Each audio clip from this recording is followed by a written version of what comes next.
The weatherman must be a great baseball fan. Pee-wee, a beautiful day. The temperature's 62 degrees. The ballpark's going to be jam-packed, of course. Gary Waslewski will pitch for the Boston Red Sox. Dick Hughes for the St. Louis Cardinals. And what a story this is.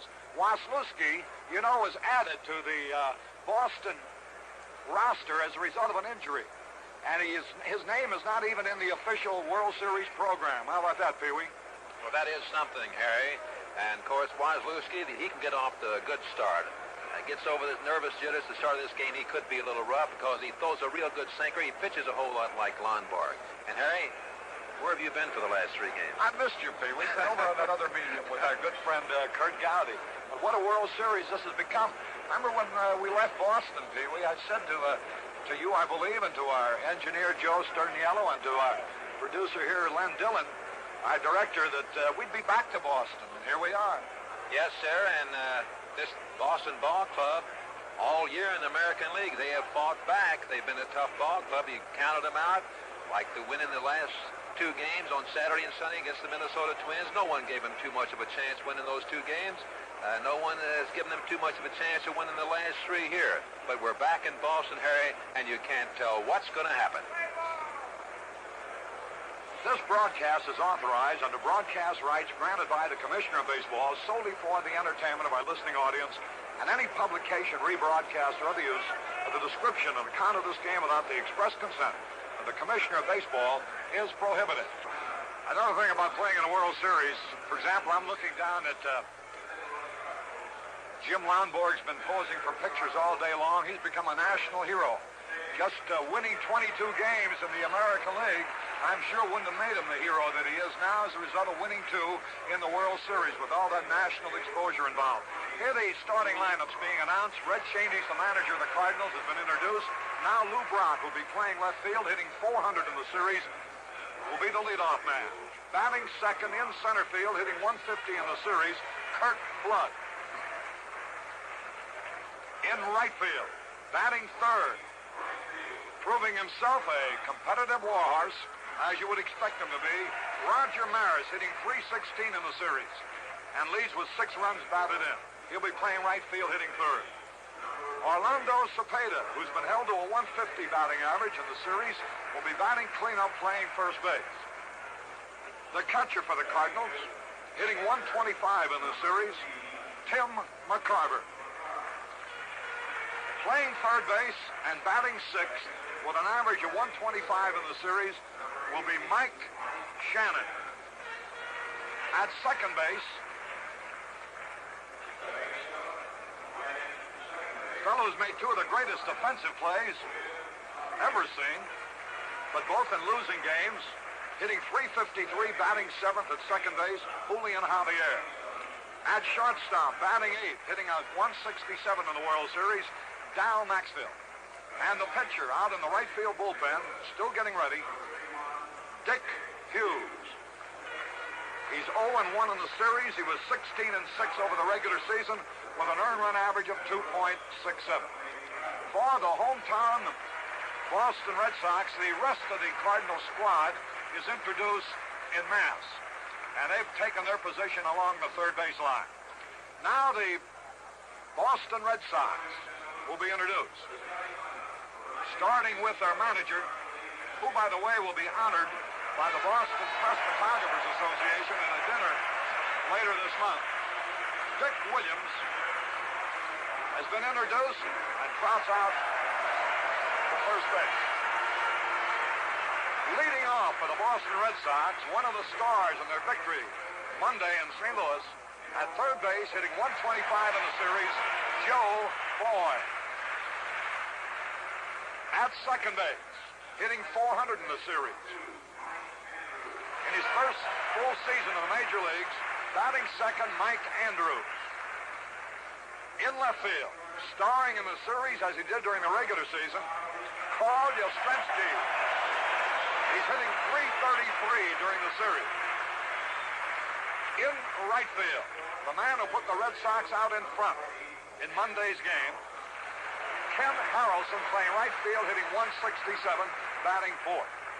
At first base, hitting fifth, batting .222 in the series, George Scott. In center field, the switch-hitting, hard-throwing, fleet-footed Reggie Smith, hitting .235 in this series. Batting seventh, playing shortstop. Batting .071 in the series, with 1 hit in 5 games, but playing brilliantly defensively, Rico Petrocelli at shortstop. The catcher, the only member of this team that starts who's been in the World Series before, hitting .167 in this one, Elston Howard. And the pitcher, 26-year-old, 6'4", 195-pound Caray who during the regular season won 2, lost 2 for the Red Sox, won 5, lost 6 for Toronto. The governor of Massachusetts, with whom we enjoyed a lobster dinner last night, John Volpe, he's in the commissioner's box. Commissioner Bill Eckert, John McHale, commissioner's assistant. Let's see who's going to throw out the first ball.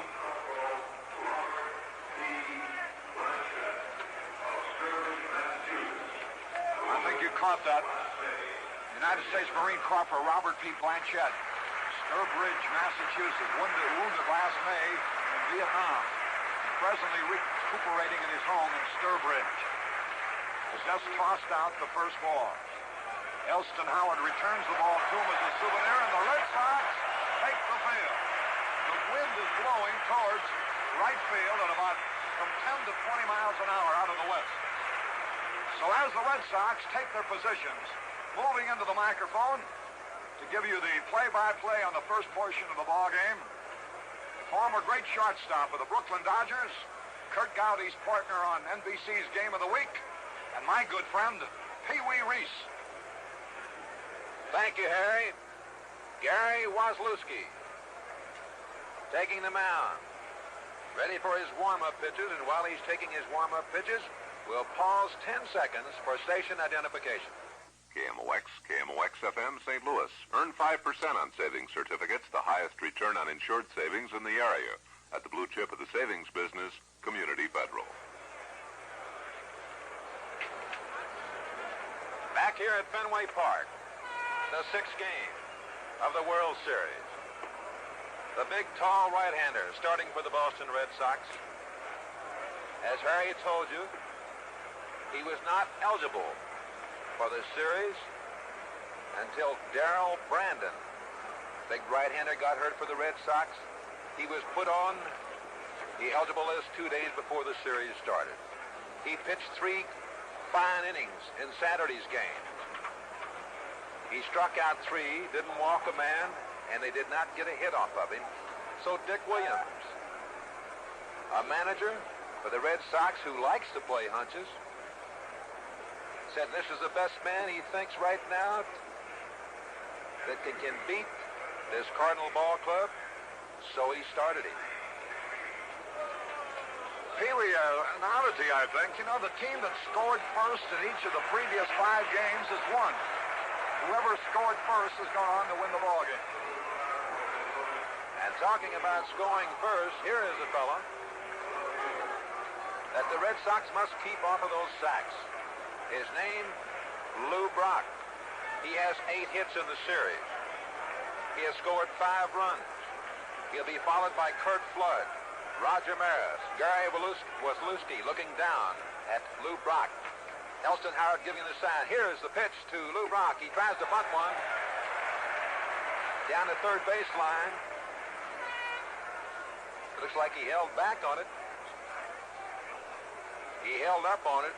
He thought he had caught Foy back a little bit, but Foy's about 3 steps in. Howard said something to Paul Pryor behind home plate, but it's ball 1. Here's the pitch. There's a ball hit off the left. Yastrzemski going over out in left field near the stands. Can he get it? Just missed it.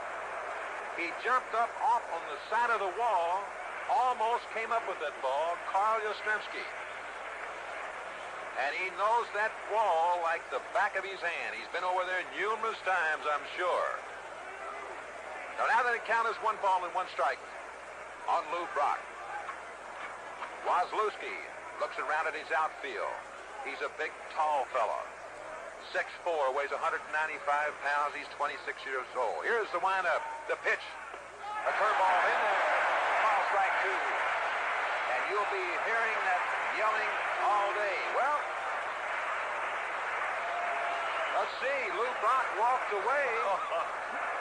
How about that, Harry? Pee-wee, he thought that first pitch that you were undecided about, and which you had thought that he had tried to bunt, he too thought he had tried to bunt it, and he thought he was out on strikes. He had walked over. Paul Pryor, the plate umpire, must feel a little bit embarrassed about that.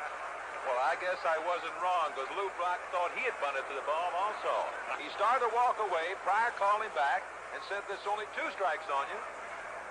No one else says a thing. 1 ball and 2 strikes. The windup, the pitch. That got him. Struck him out. Elston Howard caught the ball in the pickup, so he tagged Lou Brock. So the first batter that Wozlewski faces, he strikes out.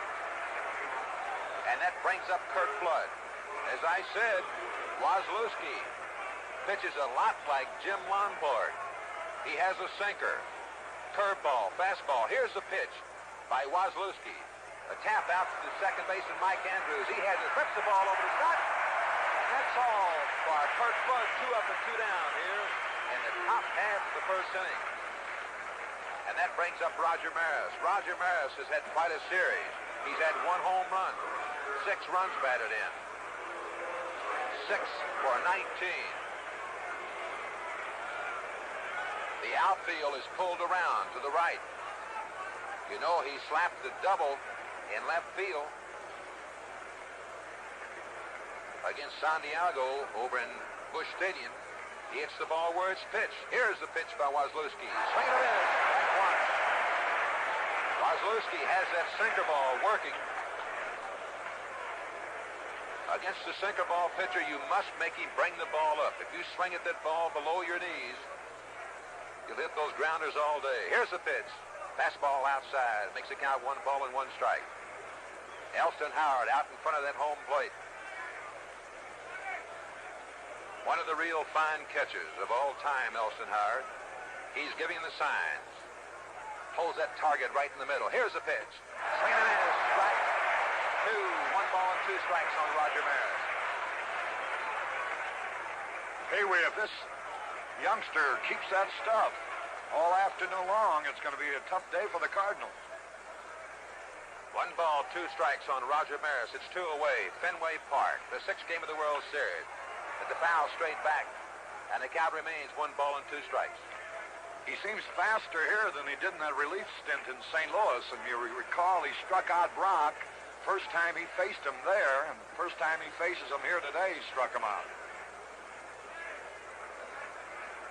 We're in the top half of the first inning. No score in this ball game. It's 2 away. The Cardinals at bat. Roger Maris. Wozlewski taking a little time. Elston Howard giving him the sign. Into the windup. Wozlewski. The pitch. Foul straight back on the screen.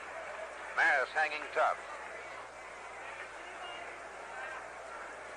Defensively for the Red Sox, Scott at first. Andrews at second. Petrocelli at shortstop. Foy at third. In left field, Yastrzemski. In center field, Reggie Smith. Right field, Ken Harrelson. The catcher, Elston Howard. And the pitcher, Gary Wozlewski. And here comes the pitch right now. He struck him out. That's all for Roger Maris, and that's all for the Cardinals here in the top half of the first inning. So the score, after 1/2 inning of play, it's the Cardinals nothing, and the Red Sox coming to bat.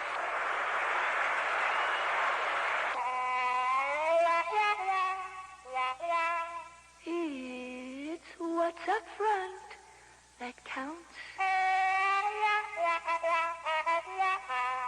And up front ahead of the filter, only Winston has the good taste that comes from Filter Blend. Filter Blend means fine tobaccos for the best taste yet. That's why Winston is America's largest selling cigarette. Winston's out front, because up front Only Winston has Filter Blend. Choice golden tobaccos specially selected for the best taste in filter cigarettes. Winston tastes good like a cigarette should. Winston. Caray with Pee Wee Reese at Fenway Park. Gary Waslewski, who had retired 9 Cardinals in a row in St. Louis in the 3rd game of the series, just retired the first 3 he faced here as the Cardinals went down 1, 2, 3. So now he has retired 12 men in a row as Joe Foy steps into the batter's box to lead it off for the Red Sox, Pee Wee. Okay, Harry. Joe Foy inserted in the lineup the last game over at St. Louis. He and Mike Andrews and Ken Harrelson back in there today. The first pitch by Hughes, low and outside, ball 1. On deck circle, Mike Andrews. He'll be followed by Carl Yastrzemski. Fenway Park, the 6th game of the World Series. Dick Hughes not take too much time. That ball is popped up. Second baseman Javier underneath it, calls for it and takes it for out number 1. So Joe Foy, starting off for the Red Sox here, pops up. That'll bring up Mike Andrews. Andrews 2 for 5 in the series, 400. Real fine second baseman. This is the 64th World Series. The American League teams have a 38-25 edge in the series competition. But the National League has won 8 of the last 13 series. Of course, the National League got clobbered last year. Mike Andrews, first pitch, outside, ball 1. The Baltimore Orioles beat the Dodgers 4 straight games. Hughes pitching to Mike Andrews. The count, 1 ball and no strike. Hughes looking down, he's catching McCarver. Here's the pitch. Ball hit hard out of left field. Lou Brock going back for the scoreboard and takes it right in front of the scoreboard for out number 2. That ball was hit right on the nose. The wind is blowing towards right field. He'll hold up the ball hit towards left.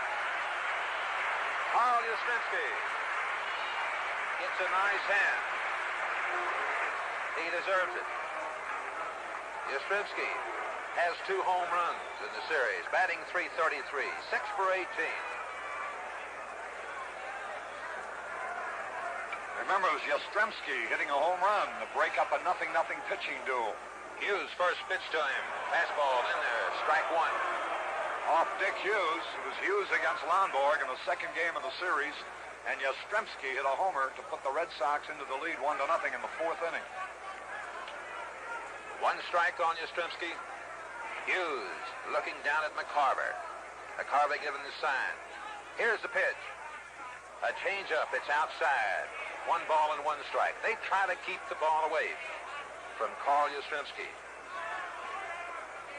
He used to hit a lot of balls out toward that green monster left field. Here's the pitch. Fastball, low and outside. Ball 2. But this year, he did a lot of pulling.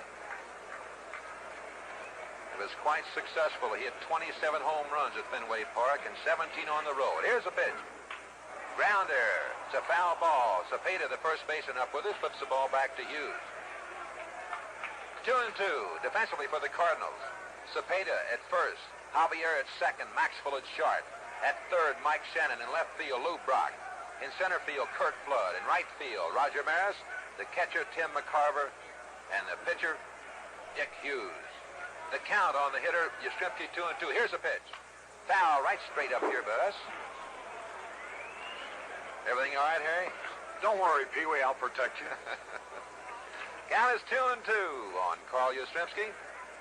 Dick Hughes, the winningest pitcher for the Cardinals this year. He won 16 games and lost 6. Yastrzemski holds that bat high. Here's a pitch for Hughes. Inside. Makes the count 3-2. That was a curveball. McCarver massaging that ball. Flips it ball back to Hughes. Hughes is about the same size as Waslewski. A little bit heavier. He's 6'3", weighs 200 pounds. Here's the pitch. Yastrzemski pops it up. McCarver looks at it. Back in the stands, no chance. Hughes. Excuse me, Pee Wee. Yastrzemski's had a couple of real good pitches to hit, but has fouled them off. think he would like to have that one back. I think so, too. Hughes does not take a wind-up. He just holds the glove right in front of him, as he's doing right now. Gets his sign. Yastrzemski's backs out of there. Paul Pryor of the National League, the umpire, behind home plate, calls time. Holding that hand up in the air. Yastrzemski back in the box. Little jittery. Hughes just standing out there holding the glove. Here is the pitch. And it's fouled straight back. A good fastball inside part of that plate. It's 2 away. The count is 3-2 on Yastrzemski. We're in the bottom half of the first inning here at Fenway Park. St. Louis failed to score in the top half of the first inning as Wozlewski looked great. He struck out 2 men. Hughes. Count of 3-2 on Yastrzemski. Here's the pitch. A changeup. Grounder to Cepeda. Ball gets by. Out into right field. Yastrzemski may go for 2. No, he makes a big turn at first base and back in there.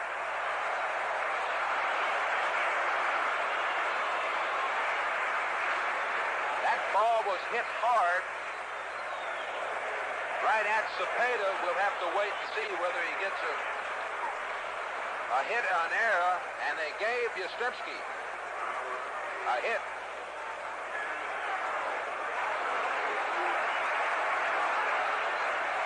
And that brings up Ken Harrelson, talking to Harrelson before the game started.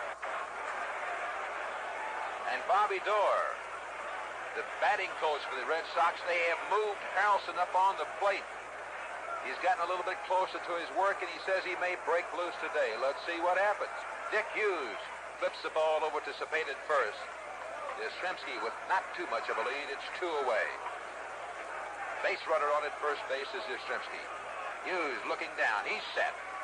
Here's the pitch. Harrelson swings and misses. Strike 1. As Harry told you, Hughes spent 9 years in the minor leagues. He said it was a long, tough fight getting up here, but it was worth it. And they say what helped him stay here was that Billy Muffett, the pitching coach for the Cardinals, taught him this no wind-up pitch of his and gave him control. Here's the pitch. He's swing and miss. Strike 2. As Hughes threw the ball right by Harrelson. That's been his best fastball, Pee Wee. It looks like he got what he'd been trying to throw a little earlier. Real good fastball. Dick Hughes pitching to Ken Harrelson. Yastrzemski on at first. Hughes comes set, looks over to Yastrzemski. Here's the pitch. It's a curveball, a breaking pitch outside. Makes the count 1 ball and 2 strikes. The umpires today, Pryor behind home plate in the National League. At first base, Stevens. At second base, Al Barlick. At third base, Umont. Down the lines, Barlick, Donatelli at left field. There goes the runner. It's a little tap foul down the third baseline. Yastrzemski going back to first. Down the right field line, it's Ed Runge. Count remains 1 ball and 2 strikes on Ken Harrelson. In this series, he has 1 hit in 6 times at bat. You remember correctly, he drove in the first run in Monday's game over at Busch Stadium. Here's the pitch to Harrelson. He struck him out. So that's all for Ken Harrelson. That's all for the Red Sox here in the bottom half of the first inning. The score after 1 inning in play, the Cardinals nothing and the Red Sox nothing.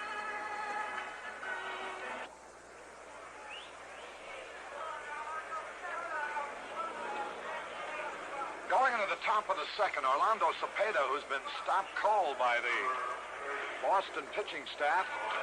He's had only 2 hits in the series, both doubles. He's hitting 150, and he'll be leading it off for the Cardinals in the top of the second with no score in this ballgame. Yes, sir, Cepeda's had a little trouble so far in this series. Win the 6th game, Wozlewski into the windup. The pitch, sidearm fastball inside, ball 1. Wozlewski's 3/4 sidearm.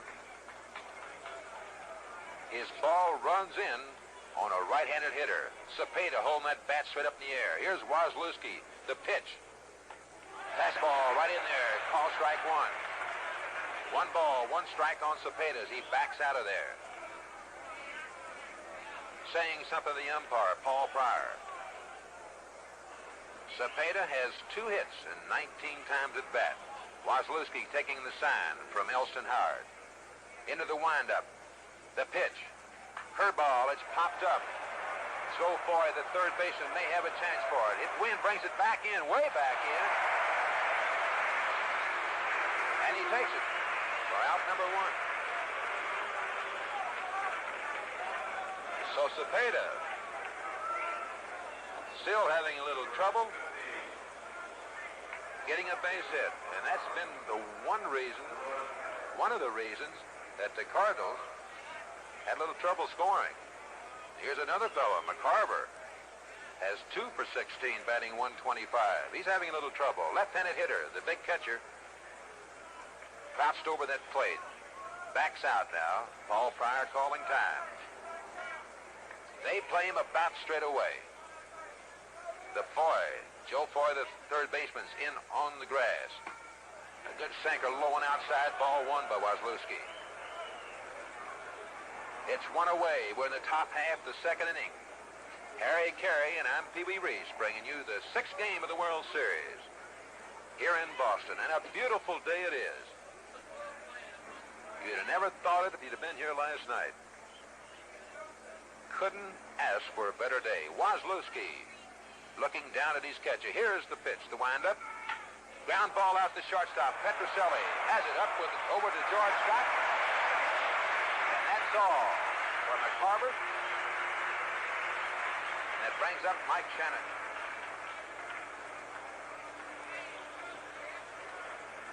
Mike Shannon. He has 4 for 16. Has 1 home run. Big right-handed hitter. Third baseman for the Cardinals. Up there right now. Back in that batter's box. Wazlewski, the windup. Here's the pitch. Swing and a miss on a curveball. This fellow looks to me like he could be a little rough. 1 strike on Mike Shannon. Wazlewski, the windup, the pitch. Curveball, just got the outside corner. Strike 2. So quickly, Wazlewski gets ahead of Mike Shannon.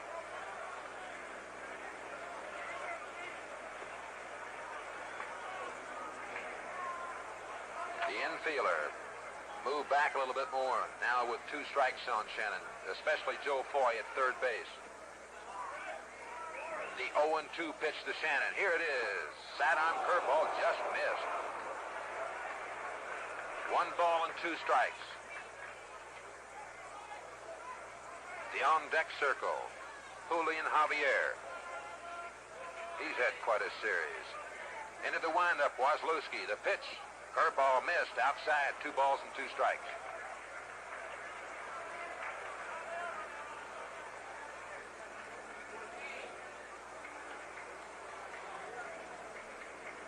Wazlewski. A little bit slower. Mike Shannon. In the box. 2-2's a count on him. There are 2 away. Into the windup. The pitch by Wazlewski. A grounder out to shortstop. Petrocelli up with it. The long throw over to Scott. And that's all for Mike Shannon. And that's all for the Cardinals here, the top half of the second inning. No runs, no hits, or nowhere. So the score after 1.5 innings of play, it's the St. Louis Cardinals nothing, the Boston Red Sox nothing.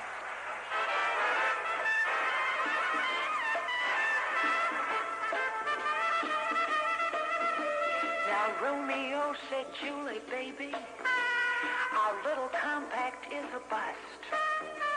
I've been down to see the Dodge boys. Got a man start for us, start give us fever. Dodge fever, with its sleek shape fever, that's got everyone. Fever, you're gonna love it. That's why Dodge is #1. You get the fever. Dodge fever, you get the fever. Dodge fever. And for a great deal on America's America's first choice in compacts, the man-sized Dodge Dart. See your nearby Dodge dealer. He'll show you why Dart is America's largest-selling six-passenger compact. And with his great Dart deals, he's going to keep it there.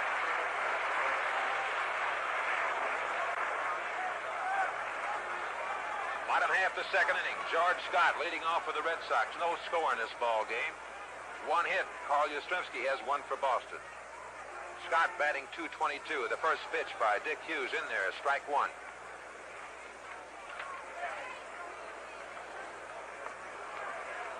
Dick Hughes, here's the pitch. Hit out into left field. Will the wind get a hold of it? Yes. Lou Brock coming back in a couple of steps and takes it for out number one. And George Scott almost got that one. We've talked so much about this green monster wall out in left field. It's about 300 feet down the left field line. A concrete wall about 15 feet, then it has a tin wall about 40, 45 feet, then a screen on top of that.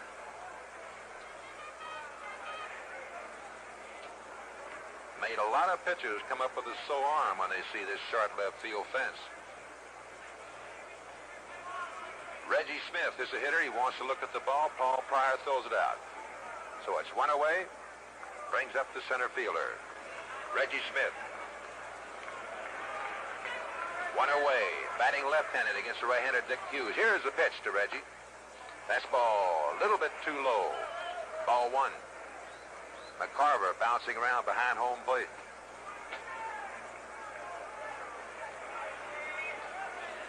Reggie Smith led the Red Sox. There's a ball hit out into left field. Right field, Roger Maris right there and takes it for out number two. Two balls hit pretty hard. One to left and one to right. What to say about Reggie Smith? He has good speed. He led the Red Sox in stolen bases with 16. Rico Petrocelli's a hitter with two away. Dick Hughes standing, staring down at his catcher. Here's the pitch. Curveball. Got the outside corner, strike one. Petrocelli having a little trouble getting a base hit. He's 1 for 14 in the series. Here's the pitch by Hughes. There's the ball hit. It could be gone. A home run for Rico Petrocelli.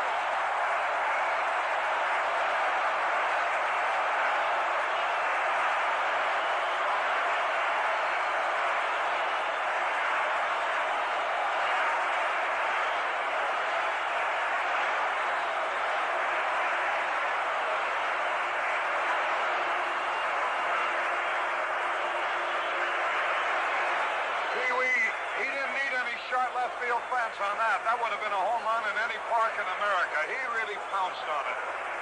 That brings up Elston Howard. Still two away. Dick Hughes first pitch to him. In there, call strike one. And you are so right, Harry. That could have been, as I've said so many times, that would have been a home run in any park. Yellowstone Park. Elston Howard tries to check his swing. Gets a piece of it, strike two. Petrocelli could have been a slider, Harry, and he really creamed it. It was up. Those shortstops like to hit that high pitch. The 0-2 pitch to Elston Howard. Broke his bat. One hopper to Javier. Over to Cepeda. And that's all for Elston Howard, and that's all for the Red Sox in the bottom half of the second inning. But they came up with one run on one big hit. And the score after 2 innings of play is the Red Sox 1 and the St. Louis Cardinals nothing. Hi. My name is Homer Mittens, and I want to tell you about a funny thing. You see, I'm a man, and I have these habituals I do every morning. Open my eyes, stretch, get out of bed, things like that. I do them every morning. And another thing I do, I shave, because I find it tends to make my face less hairy. So anyway, one night I see this commercial on television for the Gillette Super Stainless Blade. You know, with the miracle plastic coating on the edge. And here's the funny thing, see?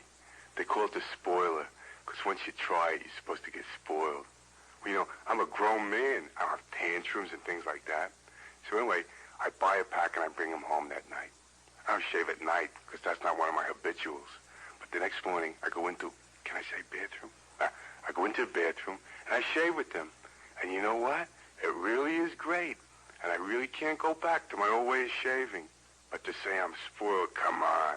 I'm merely an astute judge of shaving apparatus, if you know what I mean.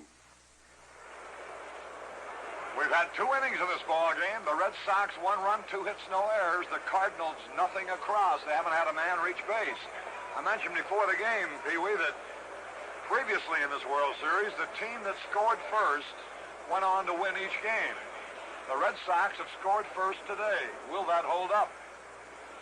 I was just thinking, Harry, you trying to tell me something? Oh, that's been true.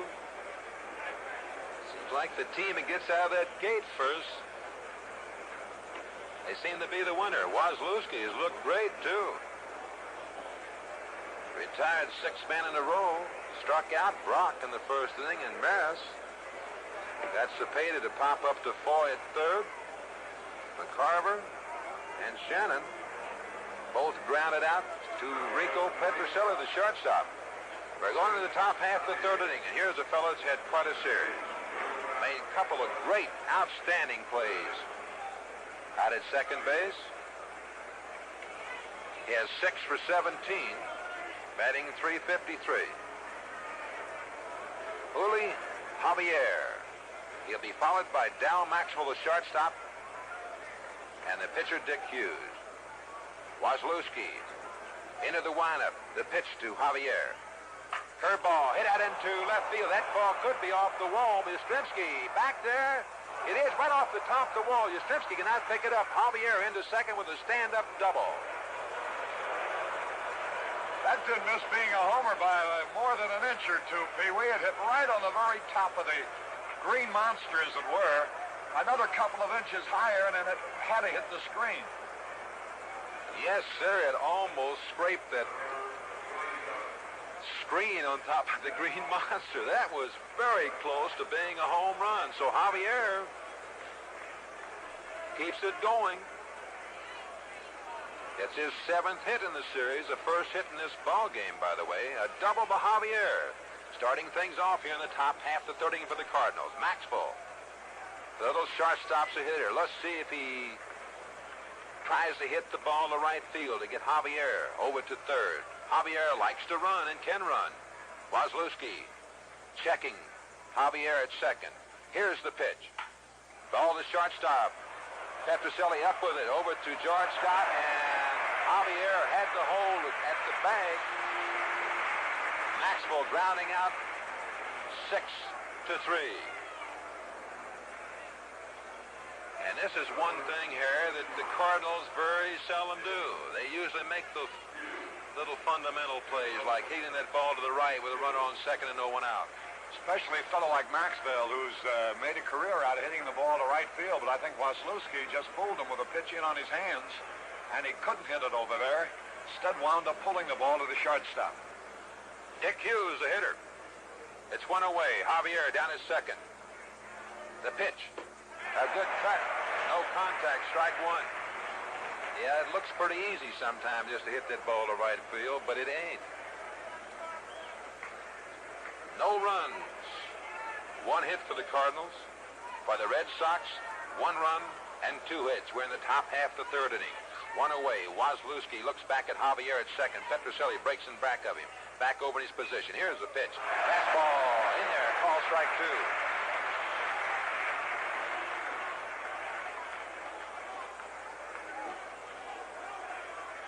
Petroselli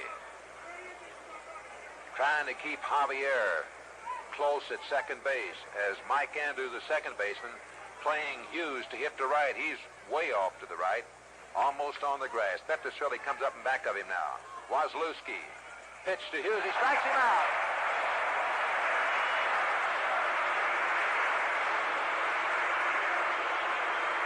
So that's the 3rd strikeout for Gary Wozlewski, as Dick Hughes has a good ripple with that bat,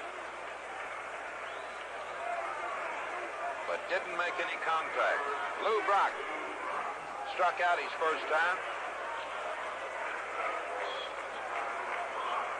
He wants to take a look at the ball. Elston Howard gives it to Paul Pryor. They throw it out.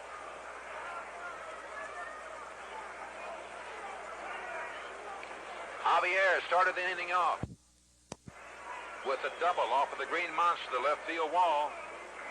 Just barely missed being a home run.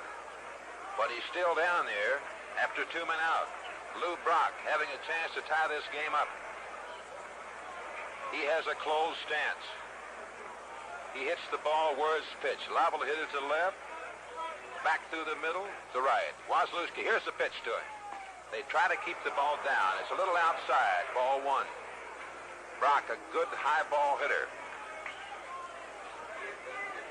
He can slap the ball, but he also has good power. This is his second World Series. He had 300 in the '64 series and did not have a stolen base. Wazlewski looking back at his runner. Here's the pitch. Fastball outside. Ball two. He's pitching very carefully to Brock, who's been a hot hitter in the series. He has a base open, but Brock represents a lead run. He doesn't want to walk him intentionally, but with a right-handed batter coming up next, he wants to make sure he doesn't make a mistake to Brock. That's right, and the right-handed batter had a real good year. He had 335, but in the series, Kurt's having a little trouble. So I imagine Wazlewski would rather pitch to Flood than he would to Brock right now. As Harry told you, he's pitching rather carefully right now to Brock. The count, 2 balls and no strikes on him. Wazlewski, here's a pitch to Brock. A grounder, can he get to it? No, sir, it's a base hit out into right field. Here comes Javier in to score the tying run. As with a count of 2 balls and no strikes on him, Wazlewski comes in there and Brock gets a base hit.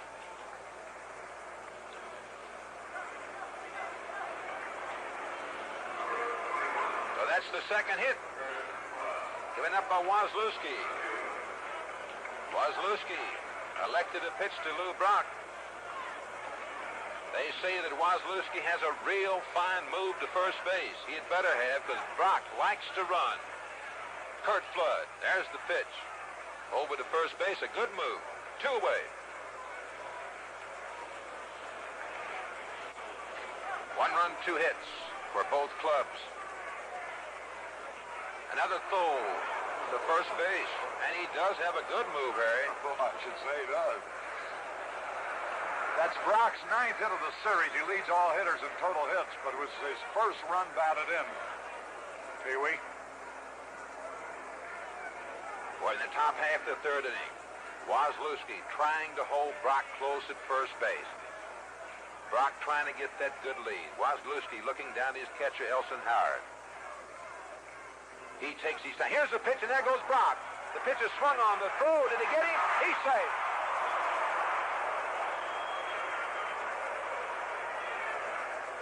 He now has had 4 stolen bases, 9 hits, 5 runs scored, 1 run batted in.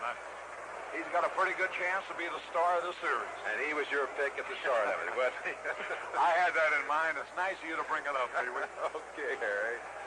Lou Brock, after Wazlewski making a couple of quick throws over to first base to try to hold him there, he took off the first time he went home, and he's down at second with a stolen base. KMOX, The count on KMOX Flood, FM, St. 1 Louis. strike. The game is all tied up, 1-1. Wazlewski looks back at Brock. Base hit out into left field. They may have a chance. Yastrzemski up the ball. Here comes the throw. Can they get him? He's safe. There was a ball that was hit hard in the hole on the ground out to Yastrzemski in left field. Now Brock, as you know, has tremendous speed. Yastrzemski has one of the best throwing arms you'd want to see. He charged that ball, but they could not get him. As Lou Brock came in there head first. He's the only man that would have scored on that play. That's how fine a play Yastrzemski made. He almost had him at the plate. Anybody but Brock would have been out. I believe you're right. Curt Flood on at first base to throw over there. Not in time. Roger Maris is a hitter. Wazlewski's pitch to Roger Maris. Base hit out into right field. Curt Flood making the turn. Will he go to third? Yes, sir. Here comes a throw by Harrelson, but not in time to get Curt Flood as the ball is cut off at second base by Petroselli. It's 2 away. Orlando Cepeda Up there right now, he popped out to the Joe Foy at third base. His first time up. Wasilewski's pitch to him. Curveball outside. Ball one. Brock single, Flood single, Maris single. Here's the pitch to Cepeda. The grounder down to Joe Foy at third. Up at the ball, one-handed. The long throw over to George Scott. And that's all for Cepeda. And that's all for the Cardinals here in the top half of the third inning. But they came up with two big runs. So the score after 2.5 innings of play, it's the St. Louis Cardinals 2 and the Boston Red Sox 1. Well, we're going to the bottom half of the third inning. Caray Wasilewski, the first hitter for the Red Sox. The Red Sox trail by a score of 2-1. Dick Hughes, first pitch to Wasilewski, swung on and missed, strike one.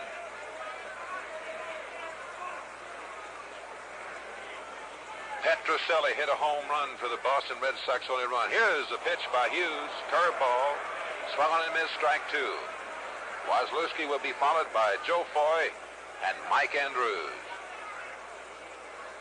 Dick Hughes, looking for his first win in the World Series. He lost one the second game against Lonborg. He struck Caray Wasilewski out on a good fastball, just got that outside corner. He was caught looking.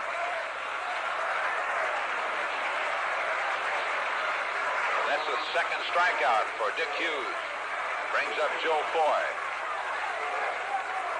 He popped up his first time to Javier. Hughes does not take too much time on the mound, as we've said. McCarver giving him the signs. He just stands there with that ball in his glove. Does not make too much of a move. Here's the pitch. A slider that's high and inside. Ball one. Cepeda at first, Javier at second. Maxwell at short, Shannon at third. Here's the pitch. A good fastball. Just got the outside corner. 1 ball and 1 strike. Really, Hughes throws his slider so hard, it's hard to distinguish whether it's a fastball or a slider. 1 ball and 1 strike. The pitch. It's popped up again. Maxwell, the shortstop, shading his eyes. He backs up and takes it for out number 2.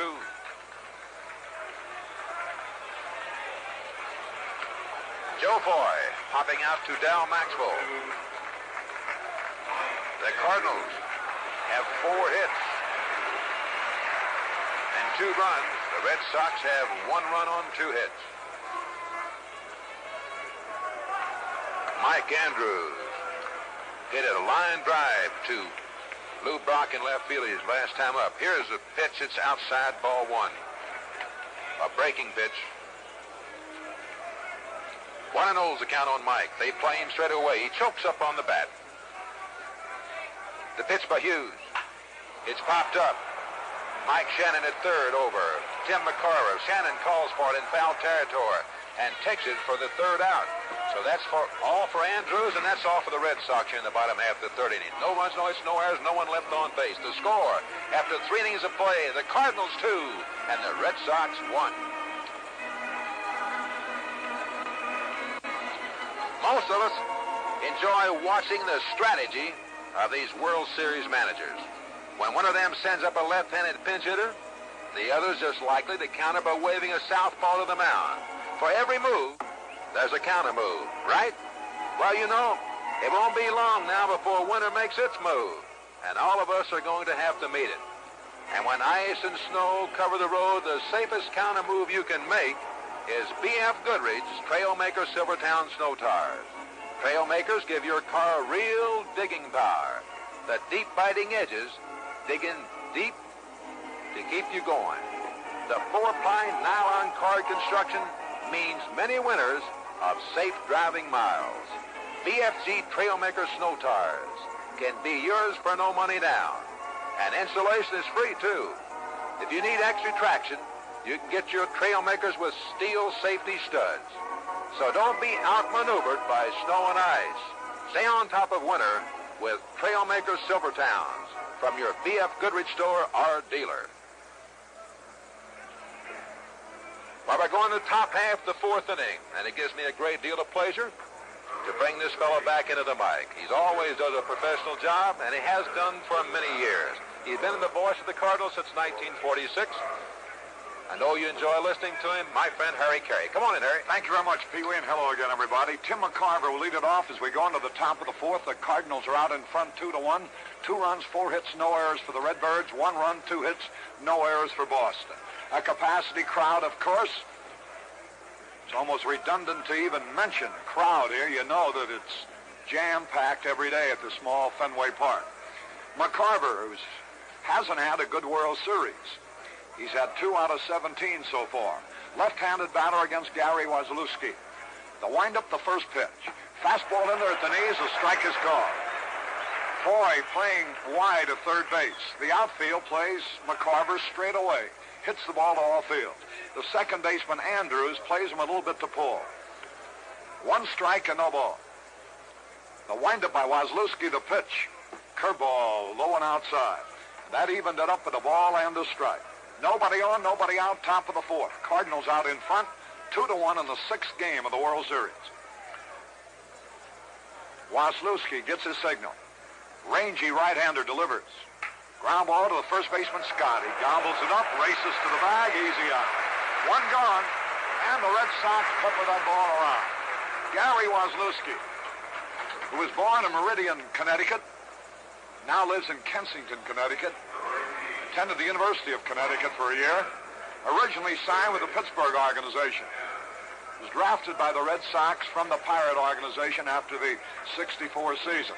This is 8th year in professional baseball. Mike Shannon, the batter, 1 out and nobody on. The pitch to him is a fastball, high and tight.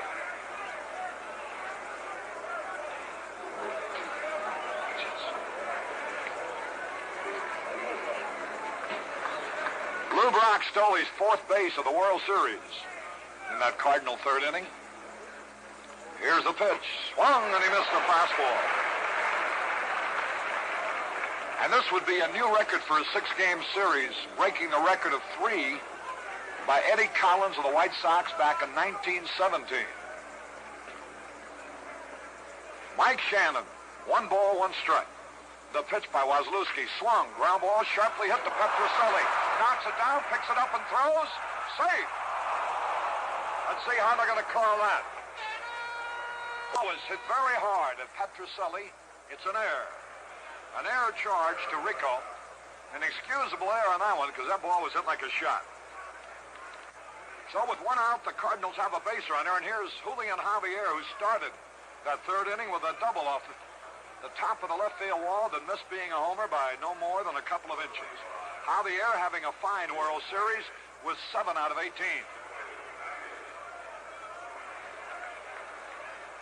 Straddles the plate.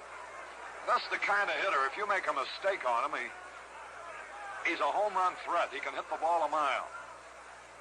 Shannon the lead. Wasilewski from the belt. Ready to fire. Now time is called as he took so much time on the hesitation. Knocked Javier off his rhythm up there, and he called for time. No balls, no strikes on Julian Javier. Runner at first base, 1 out. The Cardinals leading 2-1. We're in the top of the 4th.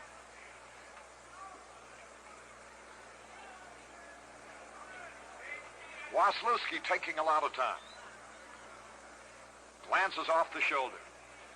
Here's the pitch. It's in there for a strike call.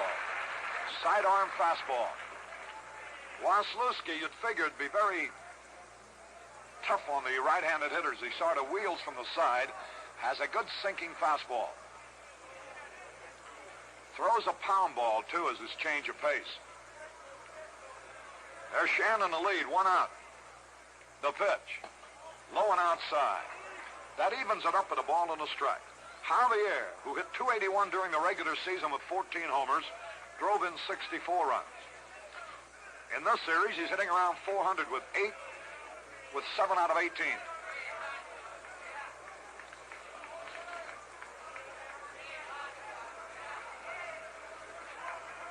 Four of his 7 hits have been doubles, by the way, for Javier. He leads in the series in doubles with 4. He comes over to dry his hands off as Waslewski seems to be getting in his hair a little bit with his the delayed style of pitching. Harry, I believe that Javier kept checking with the coach at third base there, Joel Schultz. They may see something come on. I know Javier can handle that bat. They may have a hit and run on here. But if it's a ball here, I wouldn't be a bit surprised to see Shannon take off. He pitches out. He must have had the same thought in mind, Pee-wee. And his ball, too. 2 balls and a strike. 1 out and 1 on. Ball game in the 4th inning. They want to look at the baseball. The plate umpire, Paul Pryor, examines it and tosses it back to Waslewski. Nobody ever threw a spitball in a World Series, did they? Never happened. 2 balls and a strike. Shannon, the lead off first base. Scott holding him there. Waslewski whirls and throws over there, but he's safe, standing up. 2 balls and a strike. Dick Sisler coaching at first base. Joe Schultz at third base. Cardinals leading 2-1. We're in the top of the 4th. The outfield playing Javier straight away. There's the pitch. Popped up. In foul territory, Joe Foy, the third baseman, and makes the catch, actually in fair territory. So Javier pops to Foy. He had a good pitch to hit that time, but popped it up. So with 2 out, Dal Maxfield, the shortstop. You know, Rico Petrocelli, I guess he wouldn't mind if Hughes pitched every day. He's had 2 hits in the series, and both came off Dick Hughes. He's driven in 2 runs in the series, and both were driven in against Hughes. It was Petrocelli's home run that started the scoring today. Here's Maxfield. Likes to hit to the opposite field. Throw to first, the runner is back. Maxfield is a hitter the Cardinals like to hit and run with. But with 2 out and the pitcher coming up next, not much probability of that. A lead by Shannon and the pitch. Fly ball, deep center field. Reggie Smith back. He's there, and he makes the catch. Over his shoulder, a beautiful play in deep center. And so it's no run, no hits, 1 error, 1 left. We go into the bottom half of the 4th inning. The score remains the Cardinals 2, the Red Sox 1.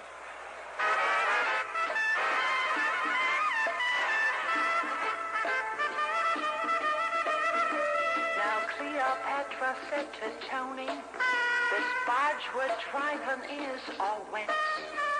Let's go down and see the Dodge boys and trade it for a cold and let you get the fever, Dodge fever.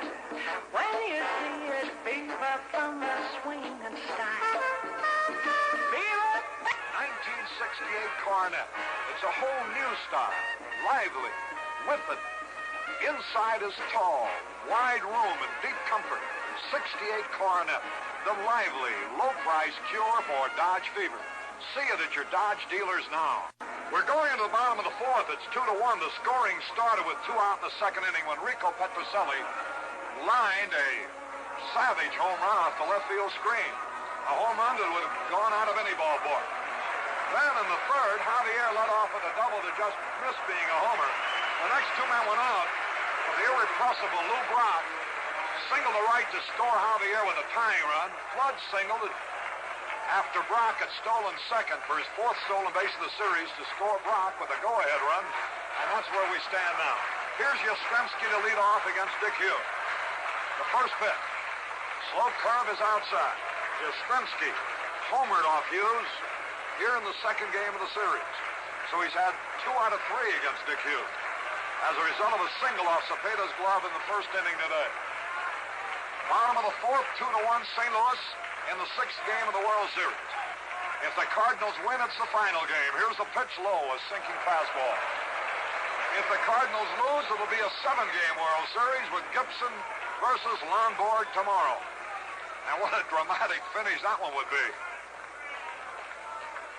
Carl Yastrzemski ahead of Hughes with 2 balls, no strike.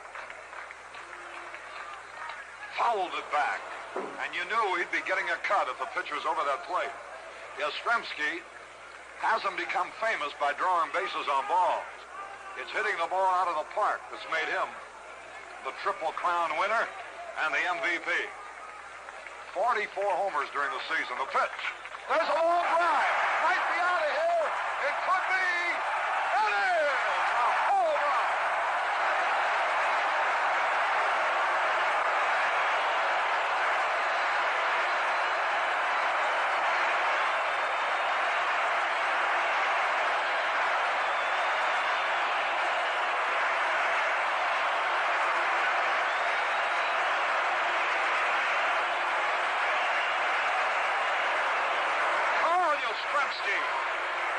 Hit a long drive. You wondered whether the wind might hold it up. Deep in the left center off the screen. And this game is tied up as the Red Sox are showing their muscle here today with 2 home runs. Here's Harrelson. The pitch is low. Dick Hughes struggling all since the game started. It's tied up on home runs by Petrocelli and now Yastrzemski. And both home runs were well kissed. Ken Harrelson fanned his first time up the pitch.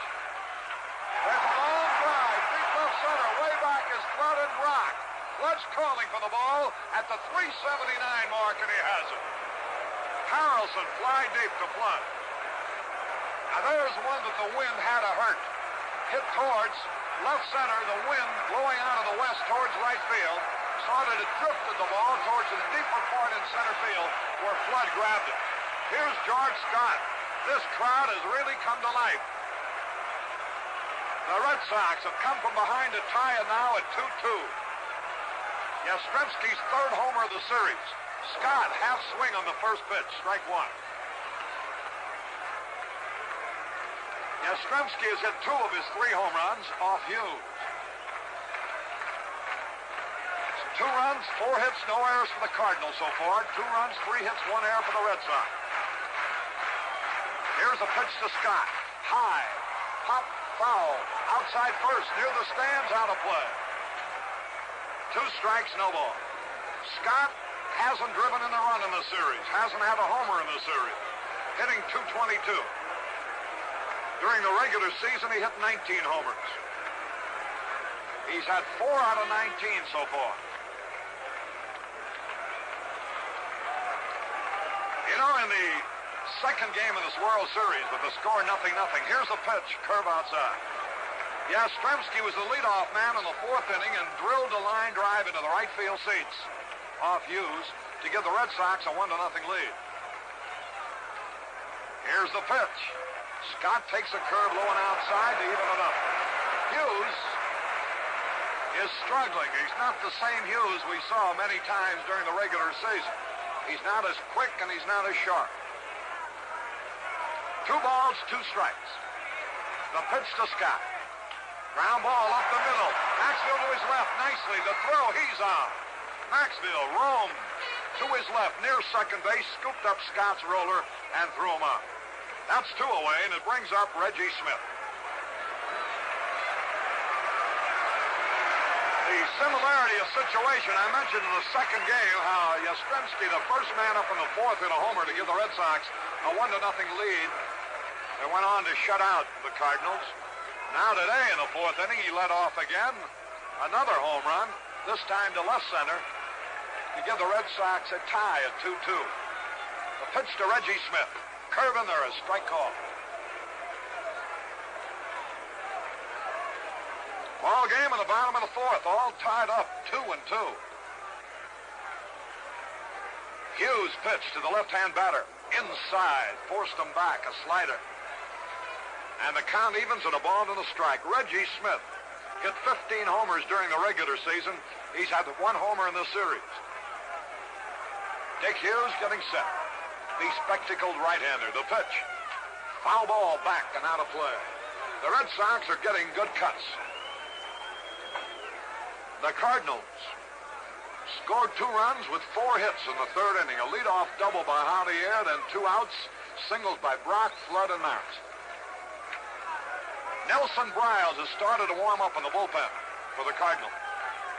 He was a winner early in the series. Here's the pitch, foul back and out of play. And the count, 2 strikes and a ball.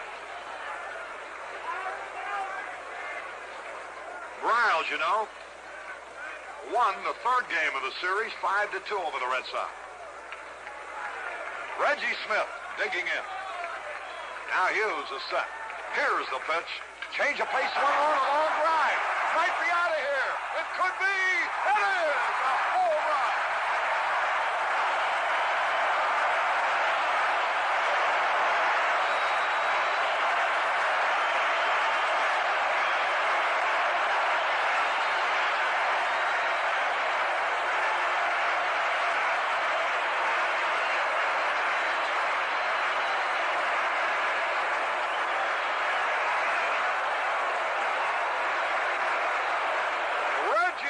Second homer in the World Series puts the Red Sox into the lead, 3-2. An off-speed pitch that he pulled right down the line. And here's Petroselli. The pitch. He swings with a curve, and if he'd have hit that one would have gone out of here. They're getting some cuts at Hughes. They've hit 3 homers. And they lead 3-2. Each team now has had 4 hits. The pitch by Hughes. Curveball outside. Nelson Browse working in the bullpen. And I would imagine the reason he hasn't come in is because Hughes is due to be the first batter up. Here's a pitch swing on, there's a long drive. It might be out of here. It is a home run.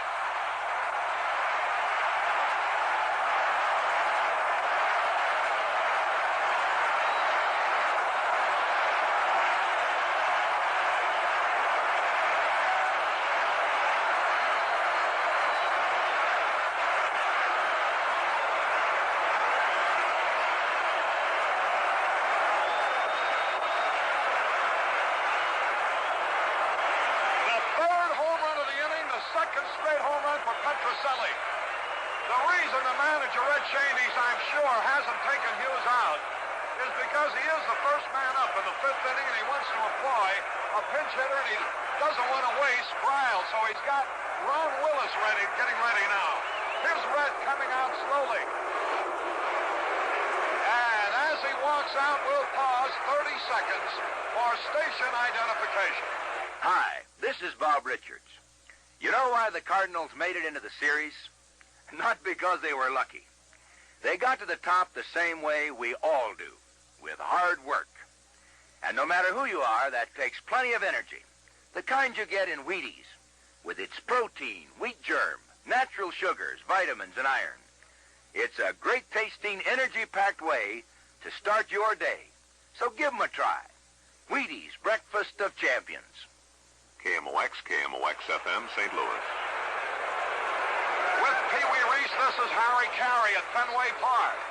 And these Red Sox fans, as rabid as there are in the world, have really had something to cheer about. With the score 2-1 going to the bottom of the 4th, Carl Yastrzemski led off with a long home run against the left center field screen. After the next 2 men went out, Reggie Smith, with a count of 2 strikes and a ball, I believe it was, hit an off-speed pitch that he pulled right down the line into the right field corner. The shortest distance home run I guess you could hit. A line drive in there for a home run, and that gave the Red Sox a 1-run lead. And then Rico Petroselli drilled one far over the left center field screen. And the Red Sox have scored 3 all on homers and are out in front 4-2 in the bottom of the 4th as Ron Willis now comes in. Nelson Browse continues to pitch out in the bullpen. Willis has only had a few minutes to get ready, and the purpose of Willis is to get Howard, and then they'll pinch hit for Willis in all probability in the top of the 5th and bring in Browse, one of their starting pitchers. Well, Harry, I think that you call the turn there. Of course, Red Shandy's, after the Red Sox had gone out and fought it by a score of 3-2, and I'm sure that Red had noticed that they were having some pretty good cuts at Dick Hughes. He kept hoping he'd get the next batter out. It kind of hurt a little bit there. But Hughes didn't seem like he had as good a stuff today as he did in the second game that he pitched, Harry. And in the second game, he himself said that he didn't have his good stuff. So Dick Hughes, after a great season, has had trouble here at Fenway Park. And now Ron Willis comes in. Willis is making his third appearance. All in relief. He's allowed 2 runs to make that 4 runs. 3 hits. He's walked 4. Elston Howard will be the batter. 4-2 in favor of the Red Sox. Here's a windup by Willis to pitch. He had a cut and he hits strike 1. 1 strike and no ball. The Red Sox with a home run barrage. They've hit 4 homers today. And lead 4-2. The pitch to Howard. Swung at a curveball and missed. This is a record for a pitcher, allowing 3 home runs in 1 inning. So Dick Hughes will be in the record book. He won't be happy about it, but those are the facts. It's the first time that 3 home runs have been hit in 1 inning off a pitcher in World Series competition. 4 home runs off 1 pitcher in a game ties the record. Here's a pitch to Howard. Bouncing ball to Shannon. He fields it. Here's a throw. In time to retire the side. Well, what an inning the Red Sox had. 3 runs on 3 home runs. No errors, nobody left. And at the end of 4, the score, Boston 4, St. Louis 2.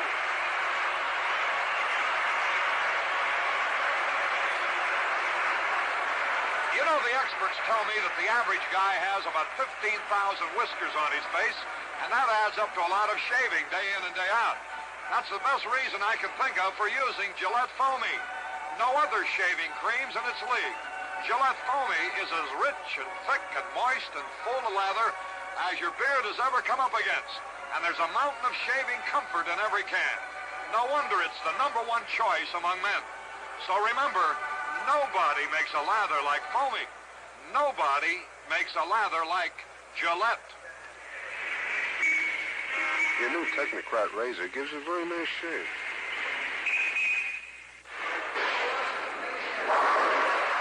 Crazy about not having to handle razor blades since I got your Tectonics razor. Mr. Montgomery, please come to the field. I like the light feel of your Technonic razor.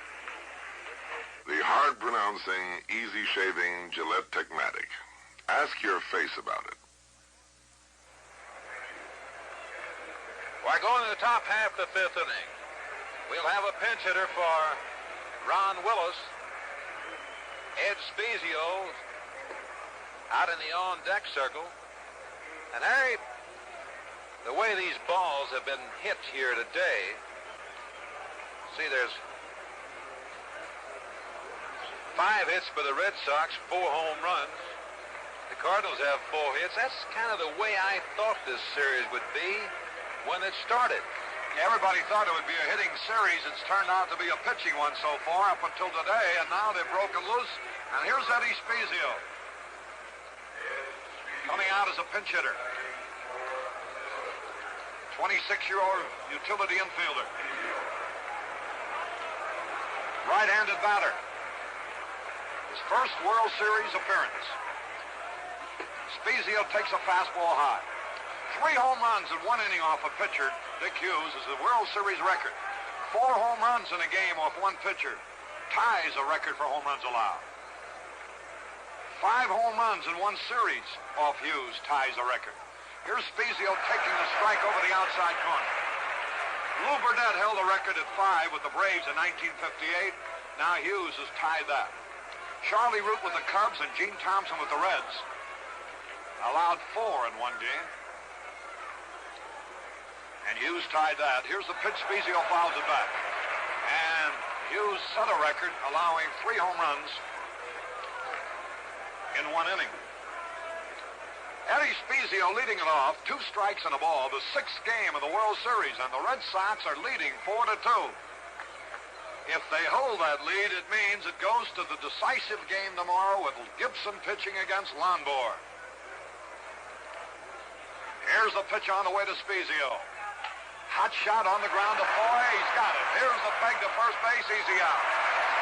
Fazio hit the ball sharply, but right at Floyd. That's one gone, and it brings up Lou Brock. He drove in his first run of the series in the third inning with his 9th hit of the series. He stole his 4th base in that inning. But the Red Sox pounce on Dick Hughes. Elston Howard's going out to talk to Waslewski. And he's probably saying, I don't care what you throw, just keep him off base. Brock has been a standout in the series, but so has Yastrzemski. Yastrzemski's 2 home runs gave the Red Sox the second game victory as he drove in 4 of the 5 runs they scored, and it was his home run here today that tied it up in the 4th. Here's a pitch by Waslewski. Fastball strike over the outside corner. And Lou Brock didn't like that. Looked back at Paul Pryor. 1 man out, nobody on base, the ball game in the 5th. Red Sox leading 4-2. Here's a pitch. Ground ball to the first baseman's got it. The pitcher covers the toss. He's out. A spectacular play.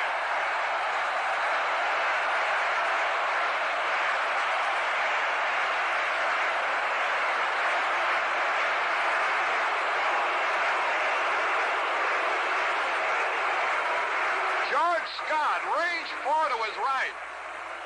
Looked like he may have made a bad decision going after the ball, that he would not be able to reach it.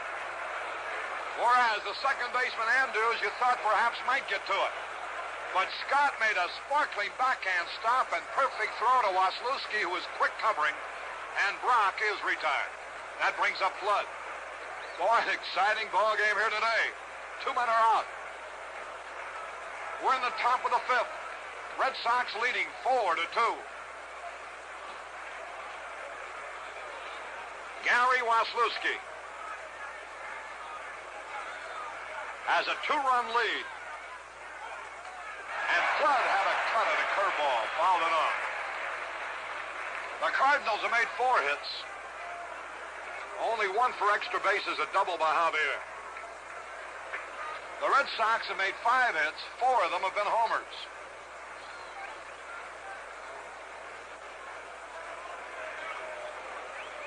Curt Flood waiting. Now the sign. Waslewski, built like Jim Lonborg, tall and rangy, and equally handsome. The pitch. Foul back. And he's in the hole, strike 2. Curt Flood drove in a go-ahead run in the 3rd. Run that gave the Cardinals a 2-1 lead. But the Red Sox, with their home run barrage, a record-breaking home run barrage, by the way, in 1 inning for World Series competition, have taken the lead 4-2. 2 men out, nobody on base. Flood the batter. 1 out of 2 in this game. 4 out of 22 in the series. Curveball outside. And the count, 2 strikes and a ball.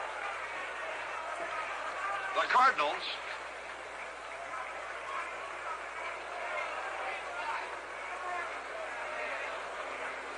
have hit only 2 home runs in the series.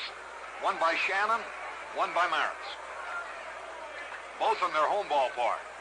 They haven't hit any here. Flood strikes out, swinging. Curt Flood goes down swinging, and the Cardinals go down in order. So, at the end of 4 1/2 innings here at Fenway Park, the score: Boston 4, St. Louis 2.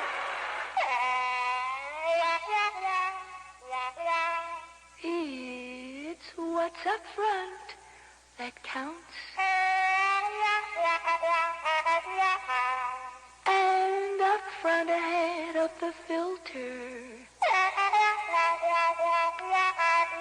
only Winston has the good taste that comes from Filter Blend. Filter blend means fine tobaccos for the best taste yet. That's why Winston is America's largest selling cigarette. Winston's out front, because up front, only Winston has Filter Blend, choice golden tobaccos specially selected for the best taste in filter cigarettes.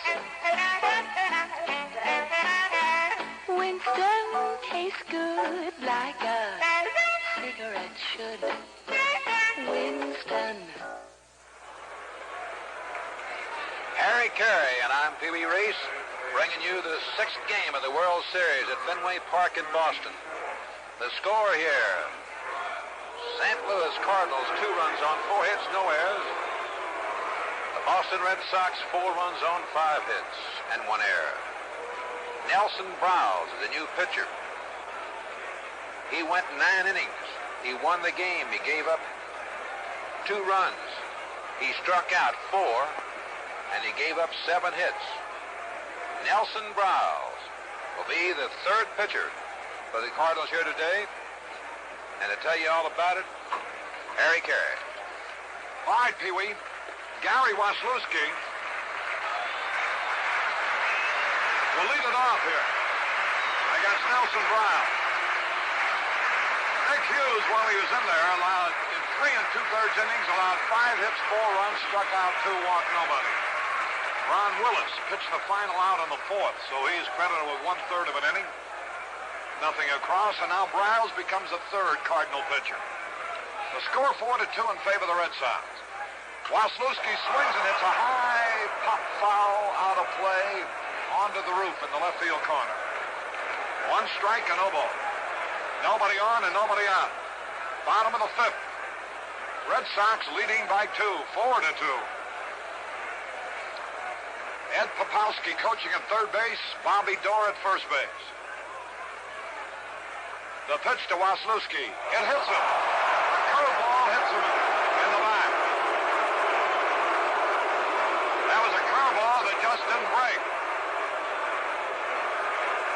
And Waslewski walks down the first baseline. So there's a fortunate development. Waslewski isn't hurt. I don't believe they're spraying his arm.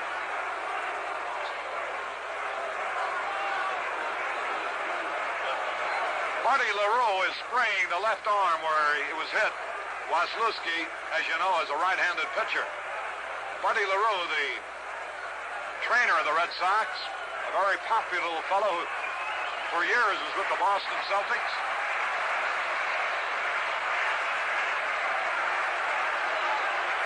Joe Foy will be the batter. Nelson Browse hits the first man he pitches.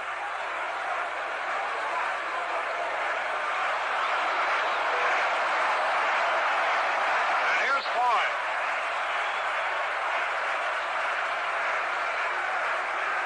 Foy, nothing out of 2. Right-handed batter. Browse pitch. Here it is. He bunts right back to Browse. Got to play it. He fumbles it, though, and has to throw to first. He had to play at second base, but juggle the ball.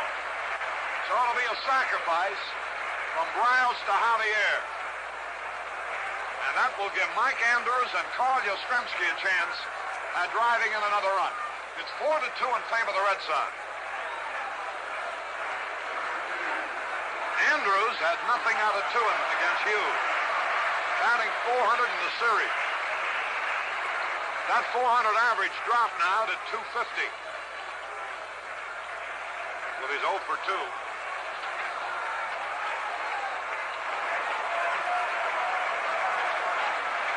Right-handed batter, a fine second baseman, this boy. The stretch by Browse. The pitch. It's a curveball, low. 1 ball, no strikes. Michael Andrews, born in Los Angeles. Just 24 years old. First full season with the Red Sox. The pitch by Browse, here it is. Fastball low. Ball 2. 2 balls, no strike. Andrews hit .264 for the Red Sox during the regular season. with 8 homers and 40 runs batted in. Here comes Javier from his second base position to talk to Brown. 4-2 in favor of the Red Sox, who have put on an awesome display of home run power here today.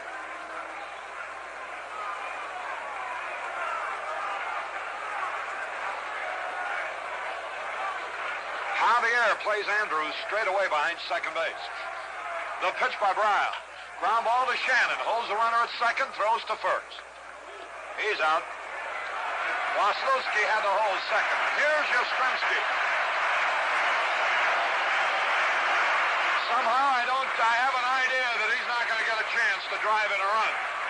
With first base open, there is no way that Mr. Yastrzemski will get a chance to swing that bat. Yeah, they're going to walk him.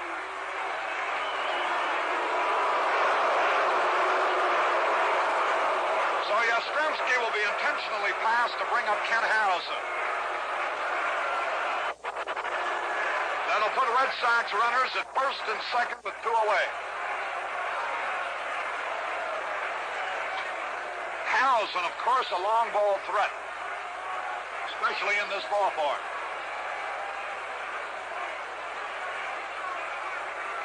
All 4 of these home runs, though, I think, Pee-wee, would have been home runs anywhere, with the possible exception of Reggie Smith's, the one right down the right field line. As I say, would have been home runs practically any ballpark. So here's Harrelson. Runners are at first and second. The score is 4-2.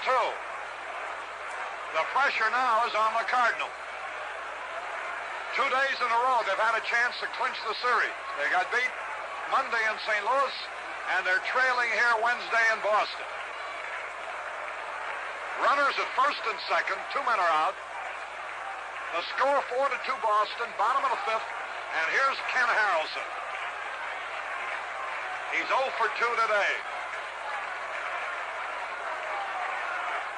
Riles off the stretch. The pitch. Swung and he fouled it back. Harrelson has made one notable change in his hittings.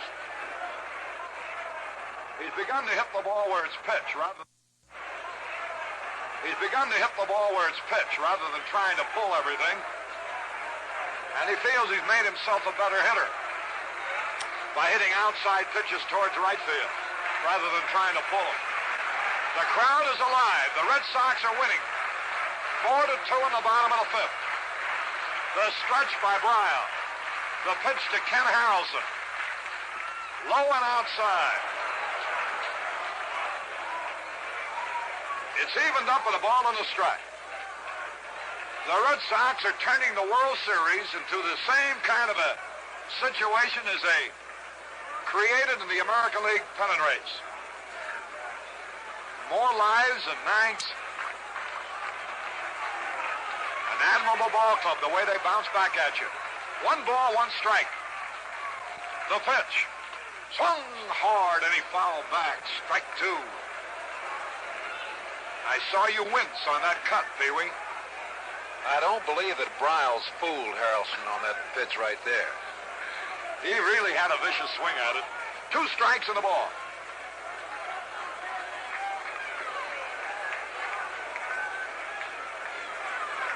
Harrelson digs in.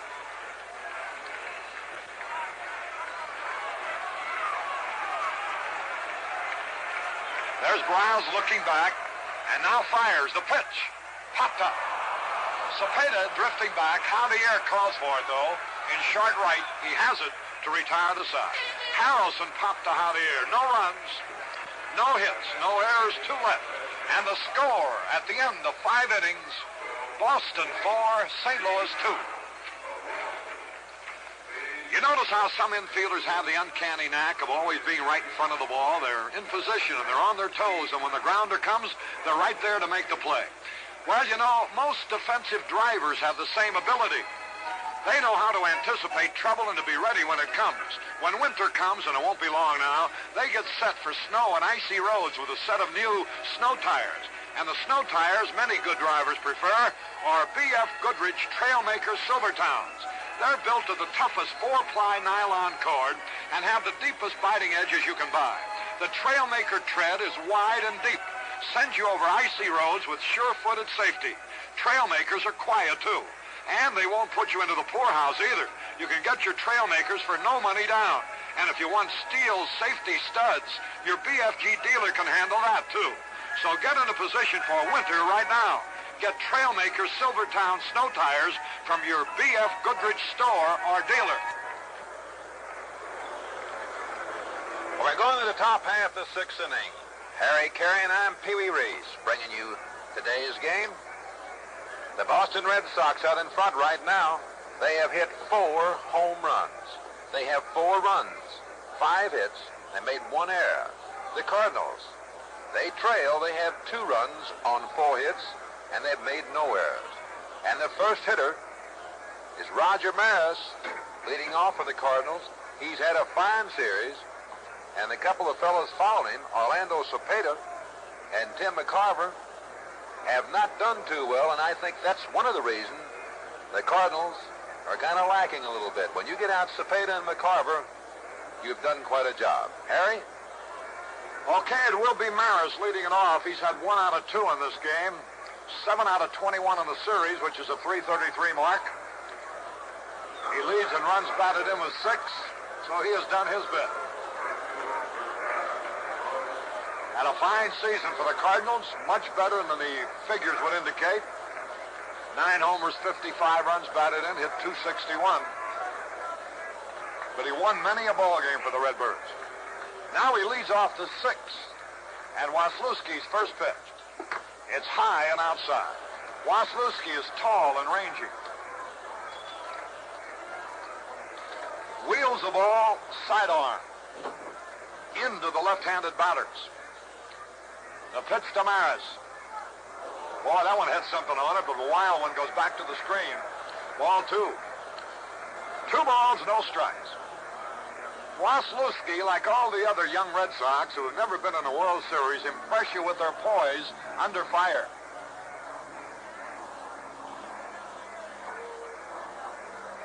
Two balls, no strikes.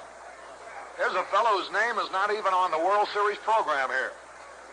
The pitch. Outside, ball 3. 3 balls, no strikes.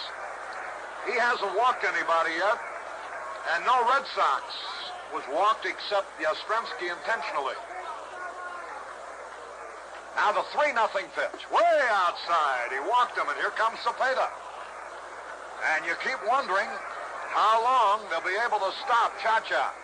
Here comes Dick Williams out of the Red Sox dugout. He's coming out slowly, Pee-wee, to give. Looks like John Wyatt out there. Yeah, I saw Sal Magley, the pitching coach for the Red Sox, get up in the dugout over there, and he gave the indication like a big round man. That meant John Wyatt. They always have some kind of a little signal for each pitcher in the bullpen. John Wyatt throws pretty hard. He has kind of a sinking ball. It's called a Vaseline or some kind of a pitch. It's a sinker, we'll call it, Harry. Dick Williams went out to talk to Waslewski, probably give John Wyatt a little bit more time to warm up. Cepeda comes up. He fouled out to the third baseman, and he bounced out to the third baseman and never had a good cut either time. A runner at first and nobody out. The Cardinals trailing by 2 runs, 4-2. Cepeda, who's had 2 out of 21 in the series. The pitch. Swings trying to go to right field, and he fouls it back. 1 strike and no ball. The last time Orlando was in a World Series was with the San Francisco Giants. He had 3 out of 19 that time, so the opposition in the series has you so thoroughly scouted, and they really pinpoint the key men in the batting order.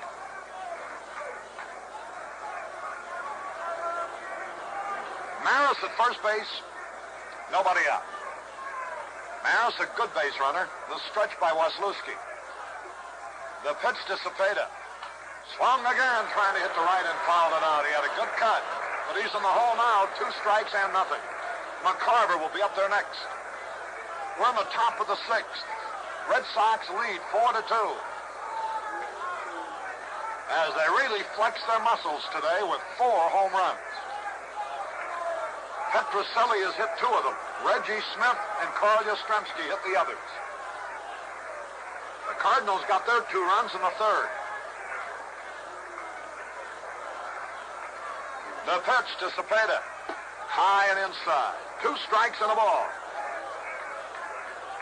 The Cardinals got their runs after 2 are out after a leadoff double by Javier on successive singles by Brock, Flood, and Maris. Cepeda has changed bats. 2 strikes and a ball. The runner at first base is Maris. Gary Waslewski has just walked his first man. Now to pitch. Instead over to first, the runner is back.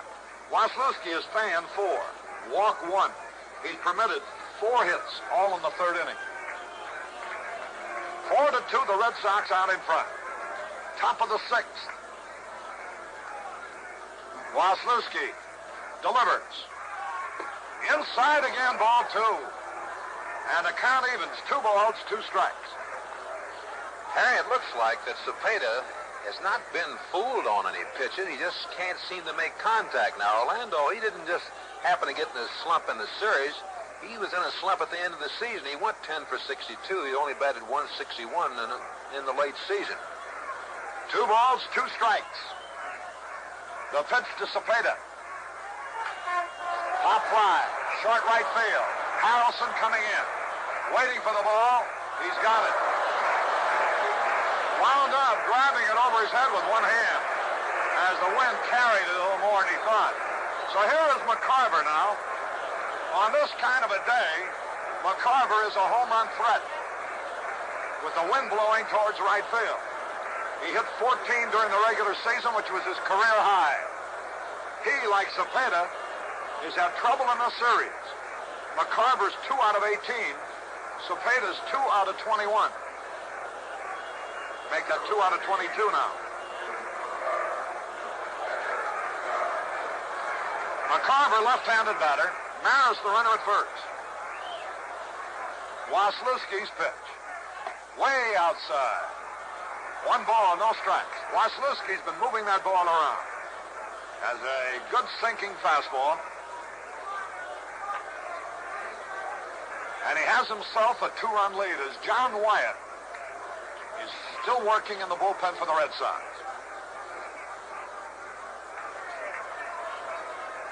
Time is called. Waslewski regains his position on the rubber. Mike Shannon will be the next Cardinal batter. The pitch to McCarver. Here it is. Outside, ball 2. 2 balls, no strike. Waslewski, just watching him work, you would think he'd be far more effective against the right-handed hitter than the left-handed hitter, because he's wheeling the ball into the left-hand hitter. However, his sinker dips away. Rock has had 1 hit off him. Maris has had 1. So the left-hand hitters have had half the hits. Now the stretch. The pitch. High, ball 3. 3 balls, no strikes on Tim McCarver. Mike Shannon will be coming up next. The score, 4-2, Red Sox. We're in the top of the 6th. The 3-0 pitch. Way wide. He walked him. That's 2 walks in this inning issued by Waslewski. So the Cardinals have tying runners on at first and second with 1 out, trailing 4-2. And Mike Shannon, who has hit 1 homer in this series, that in St. Louis, steps up to the plate. No Cardinal has hit a home run at Fenway Park yet. A bright, sunshiny day. Boy, an artist couldn't draw a prettier picture than this day makes. The sky, a blanket of azure blue, fleeced here and there with little white powder puff clouds. The ballpark jam-packed, and the home team is leading. So far, it's a perfect picture in Boston. Len Dillon, our director here, doesn't like to hear me wax poetic. You described it perfectly, Harry. Attaboy, Pee-wee, you're my pal. Runners at first and second, 1 out. Shannon Nothing out of 2 so far. Hit the ball on the ground both times. Fastball sinks low and outside. Here comes Dick Williams out of the Red Sox dugout. And he's walking. He wants a new pitcher. He's already motioned to the bullpen. So Gary Waslewski leaves the game, but with his team out in front. And John Wyatt, the bullpen ace of the Boston Red Sox, will be replacing him. The spectators are already rising here. They're going to give Waslewski a standing ovation. He pitched 5 in the 3rd innings. And I believe this was the plan of manager Dick Williams. I think he heard him observe that if you get 5, 6, or 7 good innings out of Waslewski in this game, with his team still in the contest ahead, he'd be very, very happy. And that's what he's got. His team's out in front 4-2. Waslewski has pitched 5 in the 3rd innings. And the Red Sox are in a position to win this game if Wyatt can hold the Cardinals. Yeah, that's exactly what Dick Williams said, and I heard Gary Waslewski say the same thing. Williams would start him, and for him to go as long as he could and keep throwing just as hard as he could and hope to get 5 or 6 innings out of it. Waslewski still had good stuff. He just got, I believe he's a little tired, and he got a little wild. He had not walked a man until the 6th inning. He's now getting a standing ovation.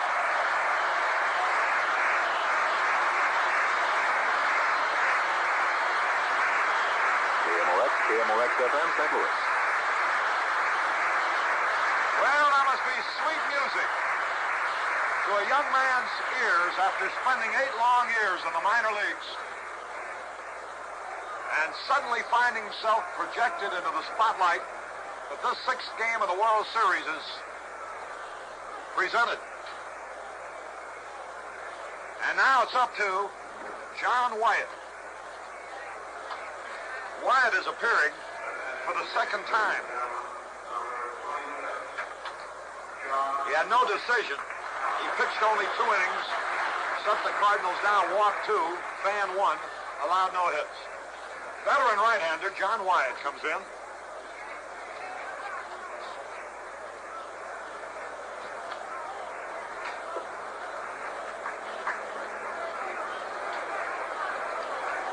Mike Shannon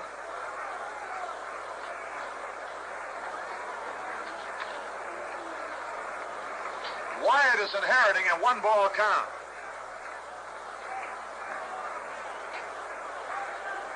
Wyatt was with Kansas City for about 6 years or so. Traded to the Red Sox, along with Roland Sheldon and outfielder Jose Tarnable. The pitch to Shannon. Popped up. On the infield is Petroselli. Infield fly rolled in effect. He makes the catch anyhow. Shannon on the first pitch. Pop. Petroselli. Wyatt won 9, lost 6 with an earned run average of 2.50. He's 32 years old. You know, these Red Sox have made some key deals. And their general manager, Dick O'Connell, deserves a lot of credit. For example, Wyatt, their ace in the bullpen, and they also have Tarnable, who has helped them this year. Started several games in this series. They picked up Harrelson. It wasn't a trade. Invested a little money and it's paid off. Here's Javier with runners at first and second and 2 out. Wyatt, a right-hander, stockily built. The pitch is low and outside. And boy, he really wheels from the side.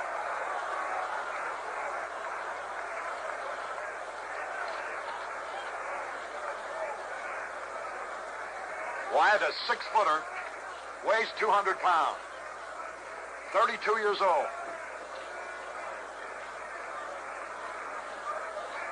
Waslewski would be the winner if Wyatt holds the Cardinals at this point for the rest of the game. Waslewski has pitched the necessary 5 innings for a starter. Here's the pitch. Straight! Slider hit the outside corner. And boy, he throws hard. And I would imagine he's good and strong. He's only worked 2 innings in this series. which now is a week old. 1 ball, 1 strike, 2 men are out. Top of the 6th. Red Sox out in front, 4-2. Javier waiting. He's had 1 out of 2. The pitch. Swung and a miss, strike 2. Wyatt has a peculiar spin of his body, which I would imagine would add to the distraction of the hitter who hasn't seen him often. He sort of spins as if he's going to throw to second base before he delivers. Maris is at second base. McCarver's at first base. 2 men are out. Javier in the hole, 2 strikes and a ball. Cardinals trailing by 2 runs.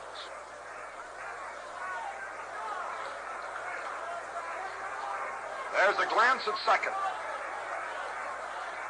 The pitch. High pop foul, backing out of play. Into the stands. And the count stays the same. On that pitch, which again was to the outside part of the plate, Javier tried to go with him towards the opposite field. Harrelson plays Javier way around towards center field. 2 strikes and a ball. Wyatt's got Shannon on the first pitch. Javier leaning forward. Now gets into the batter's box. Wants to make sure he gets time to get ready. Now Wyatt has his sign from Elston Howard. 2 strikes and a ball. The pitch. Outside. Barely missed with it. And that evens it at 2 balls, 2 strikes. Who do you think this crowd's pulling for here today? They groan every time it's a ball, and they roar every time it's a strike or a Red Sox hit. And why not? That's the way it should be. This is their ball club here. 2 balls, 2 strikes. And what a year this ball team has provided for these fans.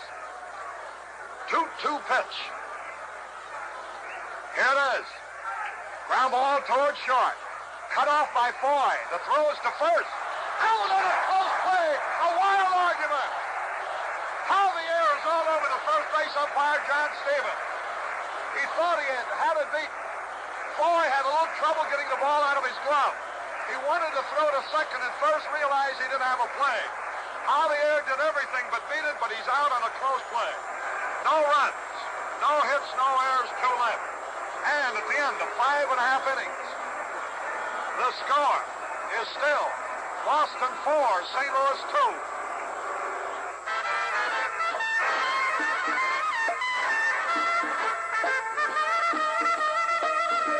Now Pocahontas said, "Dear Daddy, I'm off to see the Dodge boys spread. My captain's gotta have a charger, or I think he's gonna lose his head. He got the fever, Dodge fever, with just one look at a sheep he'd never seen. Fever from the Charger, the one they call the clean machine. You got the fever, Dodge fever. You got the fever, Dodge fever." 68 Charger, a great new shape, a sports car feel, and a price that's been reduced this year by more than $100. It's easy to see why Charger has the highest sales increase in America. Check it out at your Dodge dealers today. Red Shandies has been out discussing heatedly with first base umpire John Stevens the play that ended the top of the 6th inning. Red now has just returned to the Cardinal dugout. You know, in a World Series, Pee Wee, I guess at the order of the commissioner, there's not too much heat shown so far as arguing with an umpire. And I think this is the most reaction I've yet witnessed. I believe it is, Harry. Foy cut over in that hole on the ball, made a good play. He looked like he was going to second. He looked up and saw McCarver had the play beat at second base and took that little extra time to go to first base, and I will say it was close. Here's George Scott to lead it off against Nelson Browns. Bottom of the sixth, first pitch swung foul back, strike one. One strike and no ball. Nobody on and nobody out. Bottom of the sixth. The Red Sox out in front 4-2 in a pressure ball game. Because if they don't win, the World Series is over. If they win this game, they have Lonborg to go tomorrow. Here's a curve in there, a strike call. 2 strikes and no ball. George Scott. Nothing out of 2 in this game. 4 out of 20 in the series. Time is called as Javier adjusts his sunglasses. Bright sunshine here. Now Briles gets ready. Here's the pitch. Bouncing ball back to Briles. He's got it. Throws over to first in time. Briles, you know, has a pitching motion that throws him off the mound towards first base. And many balls hit softly up the middle, trickle through for hits. And that one almost did too, but he stabbed it backhanded and turned completely around in throwing out George Scott. Reggie Smith, who hit the homer that put the Red Sox into the lead in the fourth, steps up there. His second home run of the World Series, by the way. Ground ball to the second baseman. Big hop to Javier. Flips over to Cepeda, and there's 2 away. 2 up, 2 down. And here's Petrocelli, who's hit home runs on successive times at bat.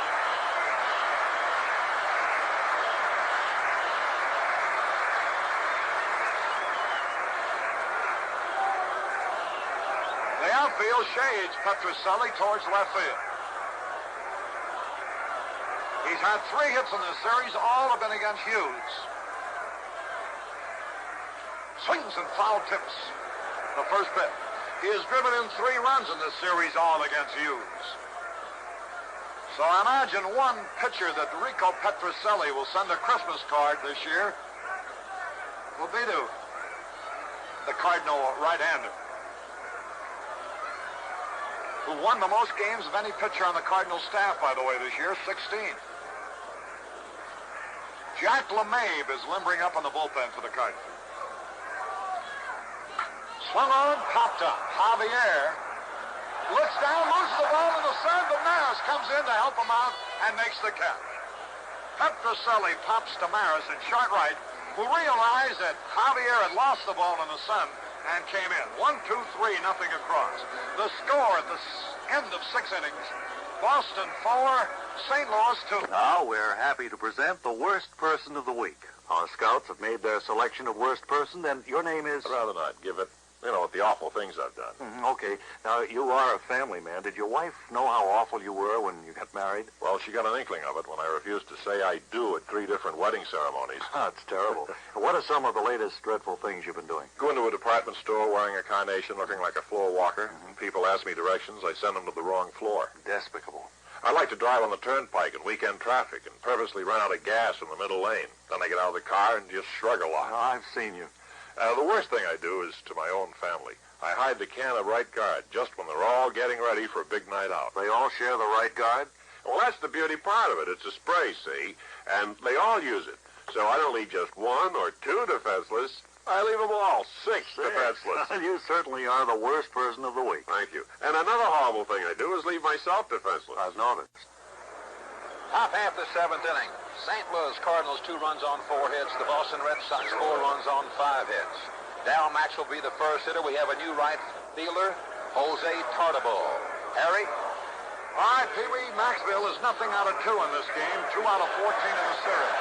Tartabull has just been announced in right field as a defensive move by manager Dick Williams.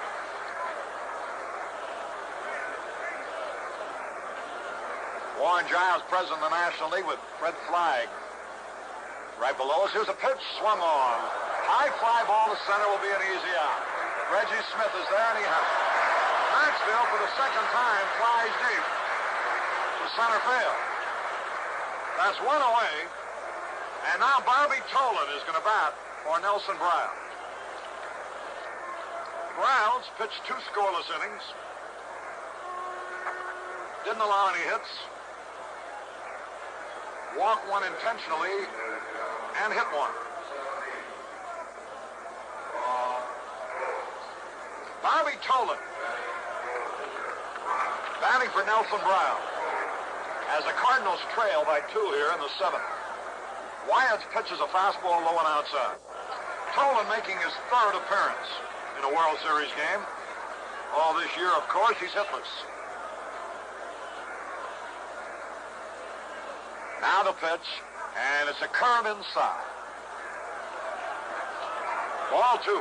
Lou Brock will be next.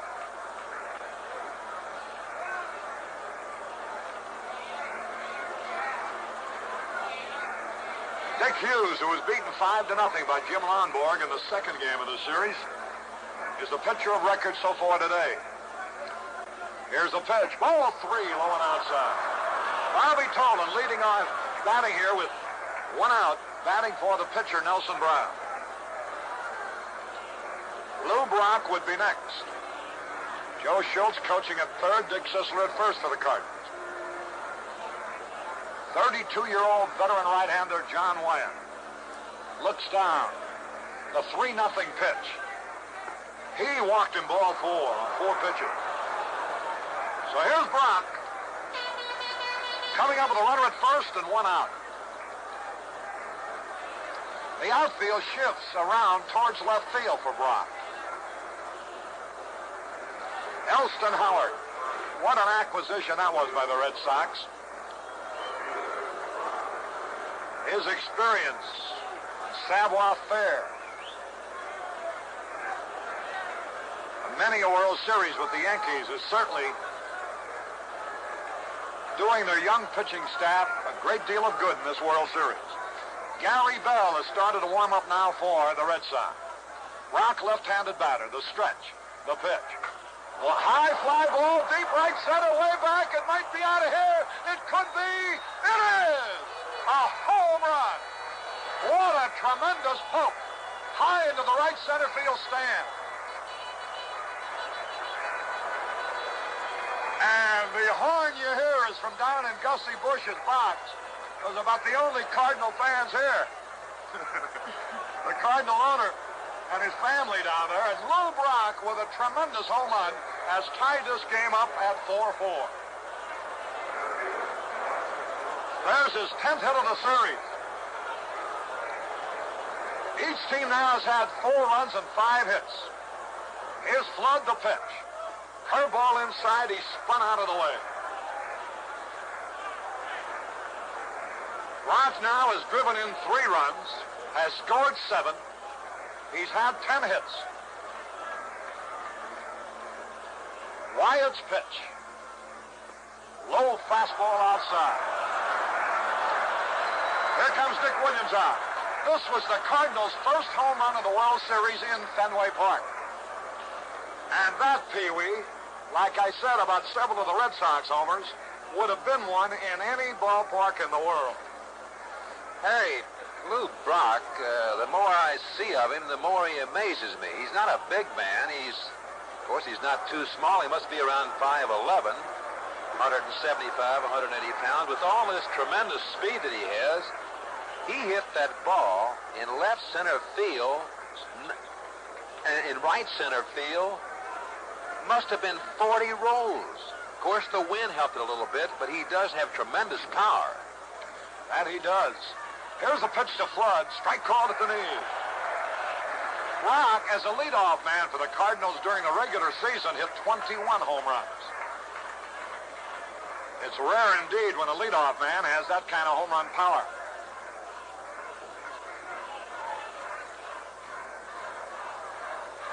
Game tied 4-4. Here's the pitch to Flood. Sliced foul out of play off to the right, and the count is even. 2 balls, 2 strikes. Now, both starting pitchers are off the hook. Gary Waslewski no longer can be the winner of this game, and Dick Hughes can no longer be the loser. We've had 5 home runs in this game, 4 by the Red Sox. Here's the pitch. All 3 is low and inside. 3 balls, 2 strikes. Roger Maris will be next. John Wyatt, who got out of a jam in the 6th, has gotten into his own trouble here in the 7th. on a walk to Tolan and a tremendous home run by Lou Brock. Now the pitch. Here it is. Low pop fly, short center field. Reggie Smith almost falls down, but he makes the catch. Blood flies to Smith, who, as he was running in, almost slipped and fell, but caught the ball for the second out. And here's Roger Maris. We're tied 4-4 here in the top of the seventh. The Red Sox have Gary Bell working in the bullpen, which would indicate they will pinch hit for Wyatt in their seventh. Wyatt will be the second batter coming up. Here's Maris and Wyatt's pitch. He was really pulling on that one, but bounces it foul into the Red Sox dugout behind first base. Maris has had one homer, that off Lonborg in St. Louis Monday, with 2 out in the ninth, preventing Lonborg from registering his second straight shutout. Although he did get his second straight victory. The windup by Wyatt, the pitch. Popped up. Left center field. Yastrzemski coming over and Reggie Smith. Smith takes it. Maris flies to Smith. 2 runs, 1 hit. No errors, and nobody left. And at the end of 6.5 innings, it's all tied up. St. Louis 4, Boston 4. Hi, honey, I'm home. Hi, I'm upstairs. I'll be down in a minute. Okay. Have a good day? Oh, yeah, horrible. Yeah, lost your job again, huh? Yeah. I bought some new super king-size Winston cigarettes today. They're on the table in the hall. In the gold and red pack? That's right. Great taste. It's not how long you make it, it's how you make it long. Took our son to the dentist today. What happened? 20 new cavities. Ouch. Wowee. Well, I can't find the money. Oh, listen, John, maybe they're in the table on the other side of the living room. What's the table doing over there? What'd you do, rearrange the furniture again? No, John, I always keep the table over there. John? Yeah. Cynthia? Mr. Fredericks, are you in the wrong house again? Tastes good. Tastes good. It should. It should. It's Winston. Jack LeMay will be the new Cardinal pitcher, and so let's pause here 30 seconds for station identification. There's more to a World Series than the meeting of 2 great teams, just as there's more to a white owl than just smoke. Take that White Owl Ranger. Stands tall in the box, slim and trim. The Ranger delivers mildness. But there's even more than that to a White Owl Ranger. But we'll let you discover that for yourself. Then you'll know why we say you get a lot more from a white owl than just smoke. KMOX-FM, St. Louis. With Pee Wee Reese, this is Harry Caray at Fenway Park, Boston. This game is tied up 4-4. And what a seesaw we've had here today. The Red Sox on Petrocelli's homer took a 1-0 lead in the second. The Cardinals came back with 2 in the third to lead 2-1. The Red Sox went home run crazy in the fourth with 3 home runs to take a 4-2 lead. And then Lou Brock hit a homer with a man on in the Cardinals' 7th to tie it. Jack LeMay, who for 2 years was a member of the Red Sox, makes his home in Springfield, Massachusetts. 31-year-old right-hander. He won 3, lost 7. During the regular season, he's making his 3rd appearance of this series. And the first man he'll face will be Elston Howard. John Wyatt kneeling in the on-deck circle. So maybe he's going to hit for himself. Here's the pitch to Howard. And it's a curveball outside. Elston Howard has had nothing out of 2 in this game. 2 out of 14 in the series. Ball game at the bottom of the 7th. Tied up 4-4. Howard swings and fouls one into the stand. That evens it up. A ball and a strike. Boy, it's been an exciting World Series. As the amazing Red Sox have pushed the Cardinals right to the limit.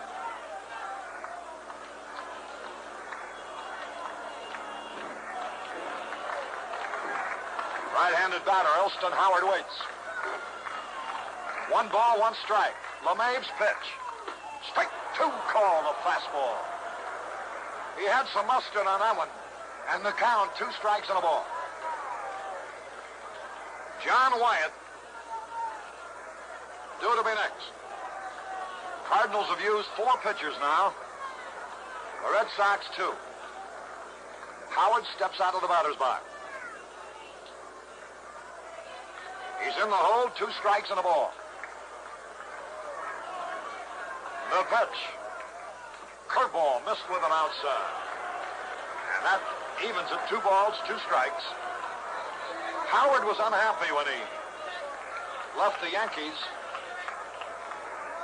But things turned out like roses for him. Here he is in another World Series. A pitch, foul back. He was in 9 of them with the Yankees. He's had 5 home runs in World Series play and has hit .261. The first time he ever batted in a World Series was against Don Newcomb, Yankee Stadium, and he homered his first time at bat. 2 strikes, 2 balls, a pitch. Bouncing ball. It might be a tough play for somebody. Here's Shannon throwing. In time, he almost collided with Maxwell. Oh, that was a slow dribbler past the mound, rolling toward Sharp. Shannon and Maxwell were both sprinting for the ball. Shannon got there first. And still running, fired to Cepeda for the out. And now we're going to have a pinch hitter coming out. Looks like Dalton Jones. Dalton Jones, who has hit well in this series. He's batted .353 with 6 hits. Dalton Jones will be the batter. So we'll have a new Red Sox pitcher coming out in the 8th. Cepeda comes in to talk to Jack LeMahieu. 1 out, nobody on. The game tied. Jones had 3 homers, 25 runs batted in, hit .289 during the regular season. A line drive hitter who hits the ball to all field. Here's the pitch by LeMahieu. Fastball outside. And Jones wants the umpire to look at the baseball. He does and tosses in a new one. The sun has gone into hiding at the moment. The pitch to Dalton Jones had a good cut and he fouled back. 1 ball, 1 strike. Boy, after a 162 game schedule, this might wind up with only 1 game deciding the championship. Should the Red Sox win this one today, that's what the situation would be tomorrow. The pitch to Jones, high outside. 2 balls and a strike. Joe Hunter is working in the Cardinal bullpen. A left-hander who was touched for a 2-run homer by Yastrzemski in the 2nd game of the series. Here's a pitch. Line drive, base hit, right field. Dalton Jones singles to right. And the Red Sox have the lead run on at first base with 1 away as Joe Foy comes out.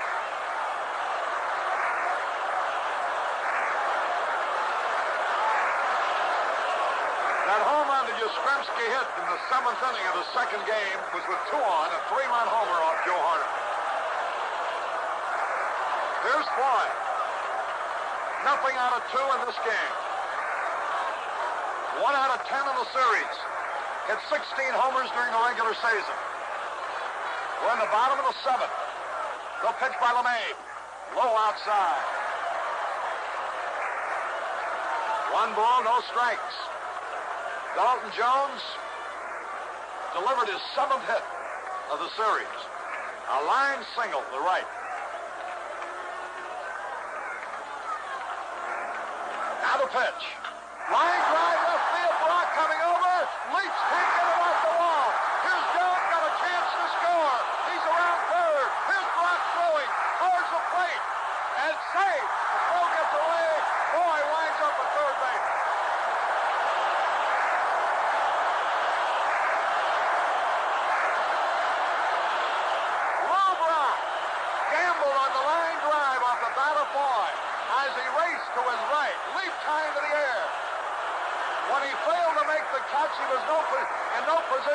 rebound. The ball bounced towards center. He had to recover it. He's got a great arm, and he threw strongly back towards the plate, but was too far up the line.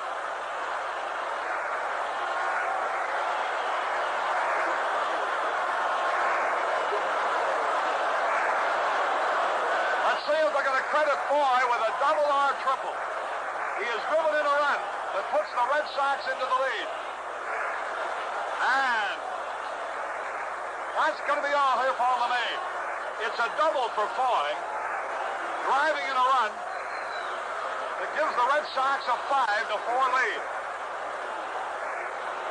With Mike Andrews, double for Foy, driving in a run that gives the Red Sox a 5-4 lead.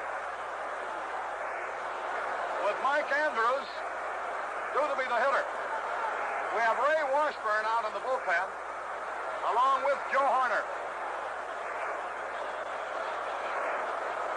I believe it's going to be Horner.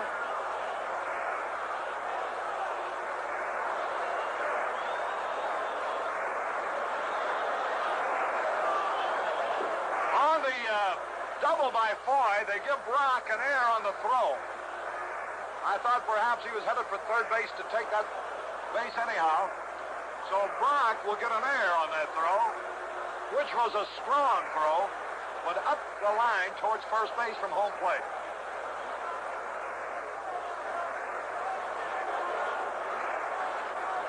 When you play daringly, there are sometimes you're going to fail. And Lou Brock has been a sensation in this series. Play that one daringly. As he raced over trying to make the catch rather than concede the hit off the wall. And thus, as a result of failing, let's pause here 30 seconds for station identification. High fly ball. Deep right field. Into the corner, Bobby Tolan. He's got it. The Cardinals win the pennant. The Cardinals win the pennant. And boy, they're all... Holy cow, that was a night I'll never forget. The Redbirds clinched the pennant. Best in the National League. And for the best popular price beer in America, clinch a cold glass of Busch.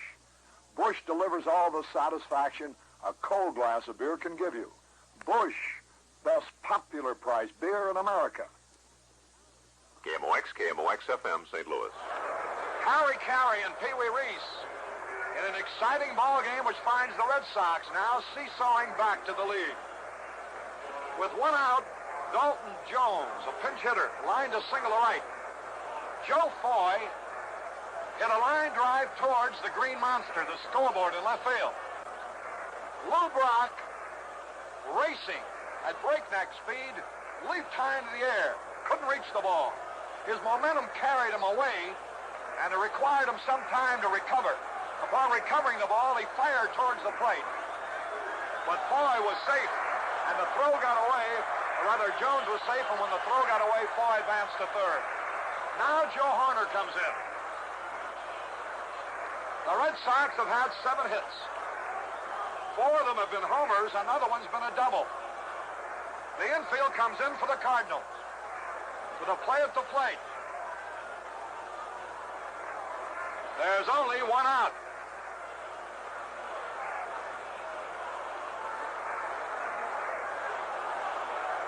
Mike Andrews is hitless in this game. Horner gets ready. Here's the pitch. Strike called, a fastball. 1 strike and no ball. Maris plays a reasonably short right field against Andrews.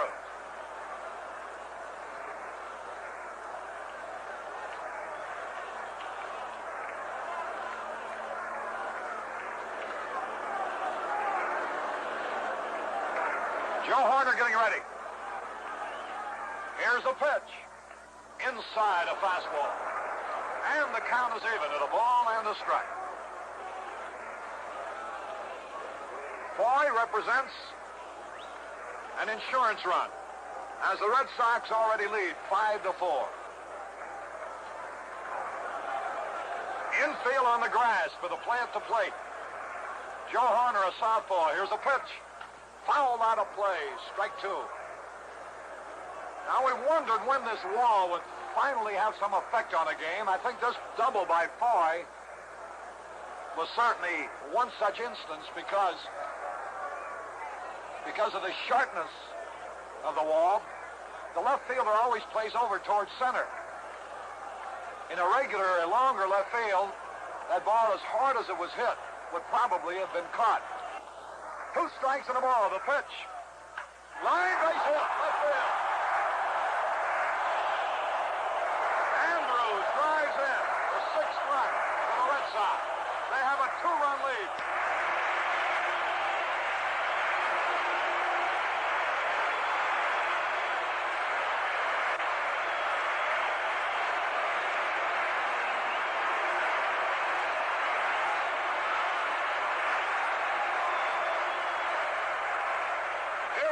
Yastrzemski now, 6-4 in favor of the Red Sox. Yastrzemski homered in the 4th off Hughes. Here's Harner's pitch. Ground ball headed for right field, base hit. Here's Andrews around second, racing for third. He'll make it. Yastrzemski singles to right. Andrews going to third. Boy, you never know about a World Series. The Cardinals' biggest hitter during the season, Orlando Cepeda, has been completely stopped in this series. The Cardinals' biggest winner during the regular season, Dick Hughes, has been knocked out twice. And the Cardinals' finest relief pitcher all year long, Joe Harner, hasn't been able to get anybody out. And here comes Red Shandy. And that's going to be all for Harner. Jose Tartabull will be the batter. Let's see, they have Larry Jaster down in the bullpen along with Ray Washburn. Jaster being a left-hander, Washburn a right-hander.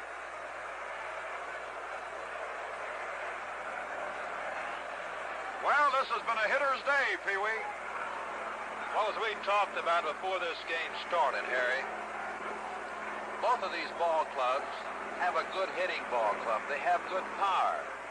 But I don't think either one of them has really shown it in the previous 5 games. But here in the 6th game, they seem like they've gotten those bats a little unshackled a little bit, and they're kind of racking these pitchers around. Now, of course, if you mention 2 of the fellows that have not hit here in the 6th game, it's hurt the Cardinals so much. Cepeda and McCarver, and Kurt Flood hasn't hit too well either. But Yastrzemski's had a great series. And we've seen some real strong hitting here today. In this inning, with 1 out, Dalton Jones, a pinch hitter, singled.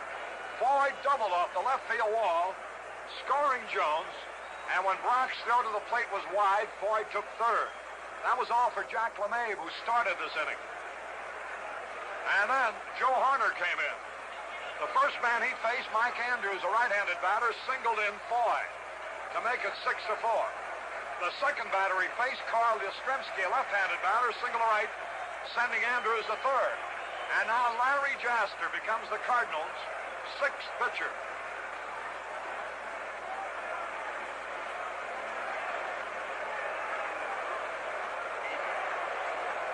The score 6-4. Jerry Adair is going to bat here for Jose Tartabull. Adair being a right-handed batter.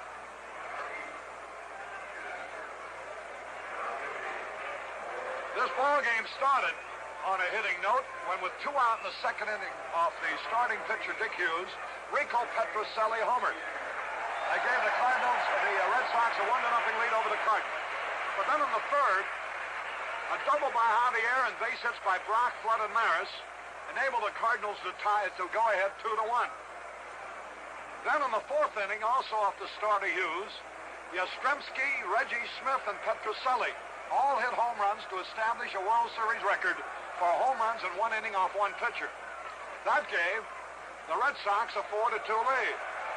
Then, in the 7th inning, with a man on, Lou Brock homered to tie it up at 4-4. And here, the Red Sox have taken the lead in the bottom of the 7th.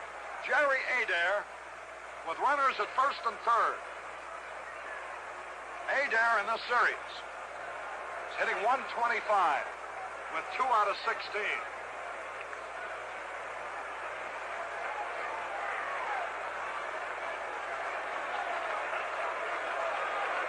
So the Red Sox have used 3 men in the cleanup position. Harrelson, who started, Tartable, for whom Adair is pinch hitting.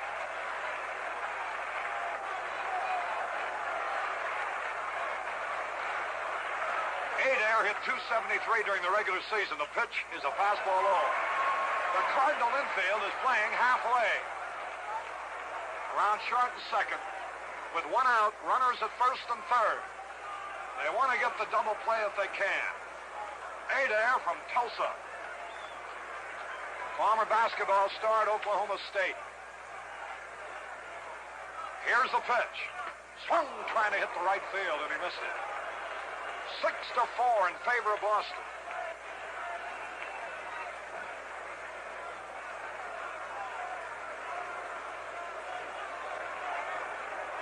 The Red Sox have hit 4 homers in this game. The Cardinals have hit 1. Now Jaster's pitch. Fouled out of play. Into the press box.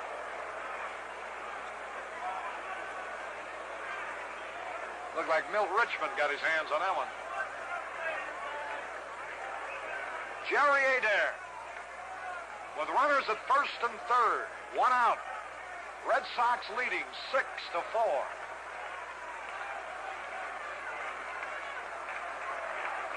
Jaster's pitch. Long drive center field. Flood will get it, but the run will score. There's the catch. Here comes the runner. A sacrifice fly. Oh, the Red Sox leading 7-4.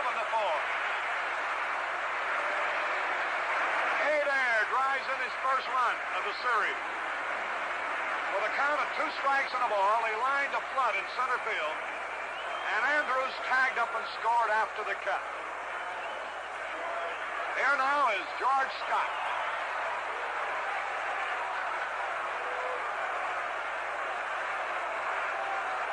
John Wyatt, who allowed the 2 runs on Brock's homer that tied up the ballgame, would be the pitcher of record.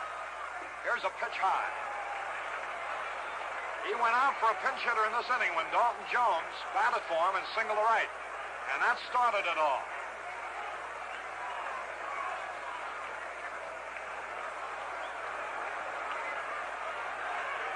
Larry Jaster, the 6th Cardinal pitcher today.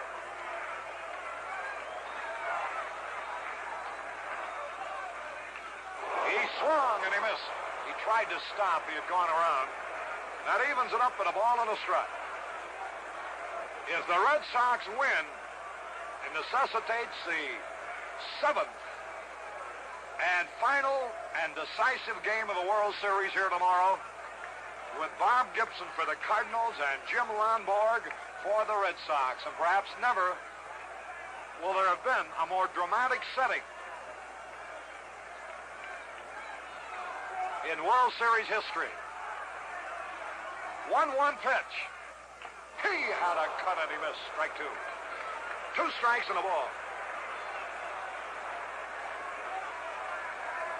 George Scott, nothing out of 3. 4 out of 21 in this series.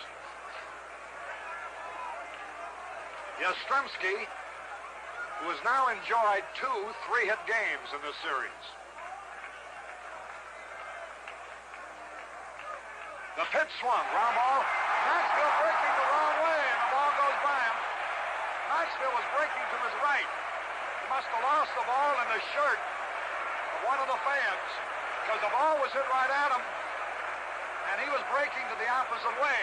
Pee Wee, many a ground ball went toward you at shortstop. What could have happened there? Harry, that's a good question. Unless that ball hit something in the infield and kicked back to the right, but he looked like just as soon as the ball was hit, he broke to his right, and the ball, if he'd have stayed right where he was, the ball would have come right to him. Ordinarily, you could lose the ball in the shirts, but today it's a little cool. Most of the people have on dark clothing. I don't know, Harry. It's funny, he moved as we related. He moved to his right and the ball went to his left. So it's a base hit for Scott. And Reggie Smith, who has hit 2 home runs left-handed in the series, now turns around to bat right-handed against Larry Jaster. The pitch. And it's high. 1 ball, no strikes. The Cardinals have used Hughes, Willis, Briles, LeMahieu, Harner, and Jaster.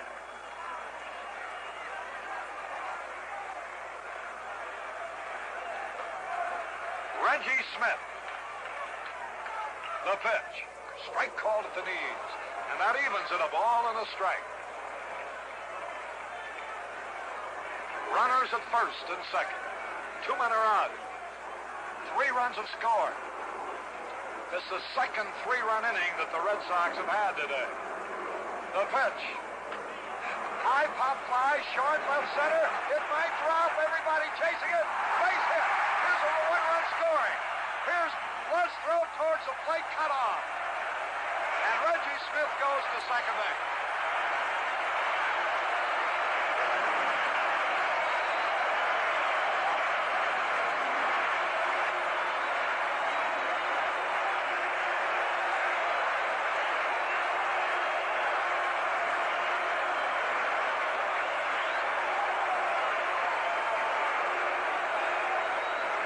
The crowd roaring, no way of talking over them. These fans are enjoying themselves today as the Red Sox now scored 4 in the 7th. And Larry Jaster's going to be taken out. He faced 3 men, retired 1 of them, the other 2 hit safely. Joe Harner faced 2 men, both got hits, both have scored.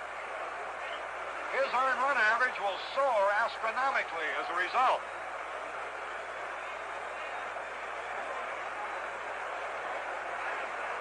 And this is the 9th man coming up. Rico Petrocelli, and all he's done today is hit 2 home runs, 2 out of 3. The Cardinals putting into action their 7th pitcher of the afternoon. You know, Pee Wee, I remember the 1964 World Series. The Cardinals leaving Yankee Stadium had a 3-2 lead. And we're coming back home to Busch Stadium, their old ballpark. And everybody thought that they would wrap it up in that 6th game at home. And the Yankees went on a home run barrage, reminiscent of what the Red Sox have done here today, and pounded the Cardinals badly, forcing the decisive game, which Bob Gibson then pitched for the victory. But that was at home. If they have to go into a 7th game here tomorrow, they'll be at a Fenway Park that has not yet been too friendly toward them. Well, Harry, of course, you have one thing, or shall we say the Cardinals have one thing going for them tomorrow. Of course, so does the Red Sox. But Gibson, in his 2 starts against this ball club, looks to me like he's just overpowered them. Now, he's going to have 1 more day rest than Jim Lonborg, who has pitched terrific ball against the Cardinals. The one thing that kind of concerns me about the Cardinal ball club, they don't look like the champions here today. Of course, this happens to ball clubs. And their bullpen has looked like it's been very weak today. They've had trouble getting that 1 man out. And I know that winning that National League by 10.5 games, or whatever they wanted by, I'm sure that their bullpen was much stronger throughout the year. There's Rico Petrocelli to face Ray Washburn. And they're going to walk him intentionally to get to Elston Howard. So the bases will be loaded, and the 10th man in the inning, Elston Howard, who started it all by bouncing out to Shannon, will be coming up again with the bases loaded. Howard, you know, accounted for the insurance runs in the Monday game in a similar situation when he popped a single to short right. Bases are loaded. 4 runs are in. 2 men are out, and Elston Howard is the batter. Ray Washburn winds. Curveball high and inside.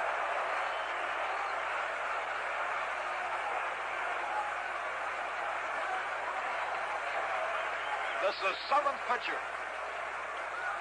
We're in the bottom of the 7th. Here's a pitch swung and missed, the curveball. The Red Sox are leading 8-4. They've had 11 hits, 8 runs, 4 home runs. The Cardinals 4 runs on 5 hits. The pitch. Bouncing ball to Shannon. Big hop. He's got it. Throws to first. The inning is over. But 4 runs scored. 6 hits, 1 error, 3 left. And at the end of 7 innings, the Red Sox 8, the Cardinals 4. Well, Harry, we have a new right fielder in George Thomas taking over for Jose Tartabull. We have a new pitcher, Gary Bell.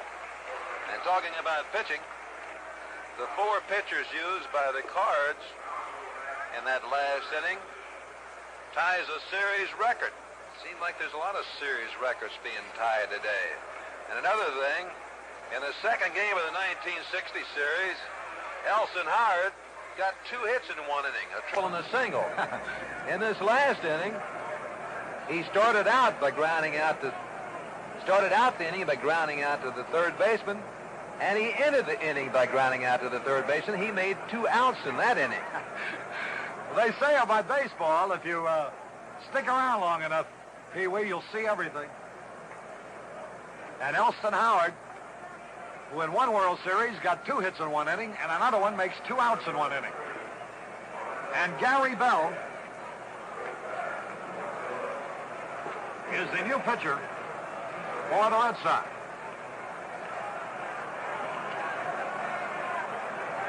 Top of the 8th, Cepeda leads it off, 8-4 Red Sox. Bell's first pitch is a high inside fastball. Bell's appearing in his 3rd game. He started 1, he relieved in 1. He lost the game he started. Shannon hit a 2-run homer off of him in that game. Here's the pitch on the way to Cepeda. And he missed. And the count evens at a ball and a strike. Cepeda with nothing out of 3 today. This is the 4th game out of the 6th that he's been hitless in. He's driven in 1 run. He hasn't hit any homers. He's 2 out of 22. Fouled it back and out of play, and he's in the hole. 2 strikes and a ball. And Pee-wee, whenever a guy's in a little bit of a slump, no matter who it is, it always seems like every time you look up, he's got 2 strikes on him. Yeah, it certainly does. Evidently, it gives that pitcher a little confidence. Just get it over. He won't hit it. But as I said before, it looks like, now, you know, if the pitcher was throwing him a curveball and making him look bad, you'd say, well, this fellow's timing is completely off. But he's having a very good cut at the ball, staying on the ball, but all he's doing is popping up, just not quite getting it, or he's fouling the ball off. Top of the 8th, 8-4 in favor of Boston. And Gary Bell winds. Here's the pitch. He didn't mean to swing. A little tap over the pitcher's head. In fast, the second baseman can't make a play. It's a hit for Cepeda. On a little roller over the pitcher's head. Andrews came charging in, but the only possible play he would have had is if he could have picked the ball up barehanded, which he didn't do. So it's a scratch hit to start the 8th. And here's McCarver. Like Cepeda in a slump in the series, 2 out of 18. You have to admire Cepeda. He gets down on first base. This is this is a real cheap hit he just gets, but he hasn't lost his spirit. He's hollering to McCarver, giving him the fist, says, come on, let's go, let's go. That's great. So we have a Red Sox leading 8-4. Here's a pitch to McCarver, swung on it foul. The Cardinals have a runner at first base with nobody out in the 8th. 8-4. Boston. Activity out there in the Red Sox bullpen. A left-hander, the only left-hander they have is the 19-year-old youngster Ken Brett. So he's working out there. McCarver with a count of strike 1. The pitch. Curveball inside evens it up. 1 ball, 1 strike. Gary Bell.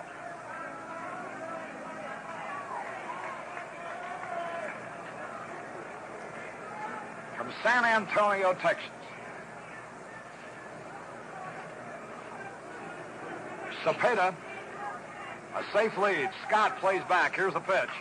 Fly ball to left field. Going back is Yastrzemski near the wall. One-handed catch.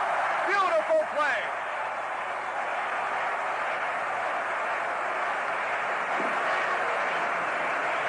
Carl Yastrzemski ran almost into center field for McCarver's long drive and hauled it in with one hand over his shoulder.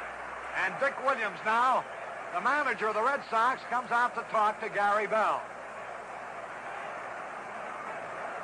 That ball was really hit. You know, there's an example, Pee Wee, of what I was referring to with Lou Brock on the double by Foy. Every left fielder in this ballpark, because of the short distance down the line, plays far over, abnormally over towards center field. Now, there's a play ordinarily as an extra base hit. But because Yastrzemski starts off playing towards center, he's able to reach the ball. And Brock, by contrast, playing over towards center field, couldn't reach a ball that was hit to his right in what normally would be his position. So there are peculiarities presenting themselves as a result of the construction of the ballpark. Here's Shannon. The curve is low. Shannon homered off Bell in St. Louis. He's nothing out of 3 in this contest. 1 out, 1 on, the ball game in the 8th. Bell's pitch. Swung and he missed the fastball. That evens it, a ball and a strike.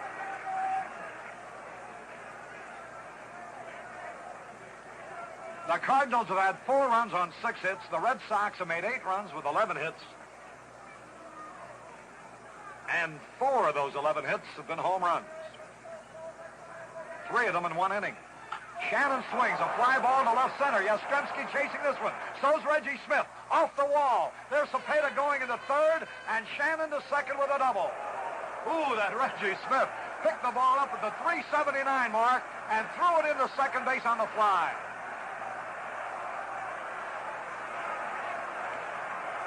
Shannon has doubled off the 379 mark. And here's Javier. After Cepeda's scratch hit, McCarver hit a line drive that Yastrzemski made a fine play on, and Shannon banged one off the left center field wall.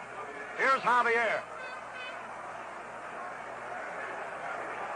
Runners at second and third. Javier 1 out of 3 in the game. Gary Bell's pitch. Line drive to the third baseman for an out. Javier lined hard to Foy. That's 2 gone, and here's Maxwell. Gary Bell isn't exactly fooling him here in this inning, but he's pitching scoreless ball. Runners are at second and third with 2 out. Maxwell, nothing out of 3 in the contest. 2 out of 15 in the series. Time is being called for Ray Washburn, the pitcher, to come out on the on-deck circle. That's one of baseball's technicalities. The next hitter must be kneeling in the on-deck circle. Here's Bell's pitch to Maxwell. Fastball is high. 1 ball, no strikes, 2 out, runners at second and third. The score, Boston 8, St. Louis 4. Maxwell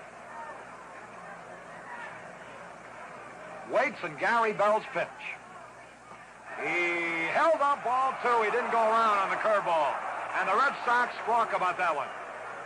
Elston Howard whirled around to talk to Paul Pryor. 2 balls, no strikes. The pitcher, Ray Washburn, would be next.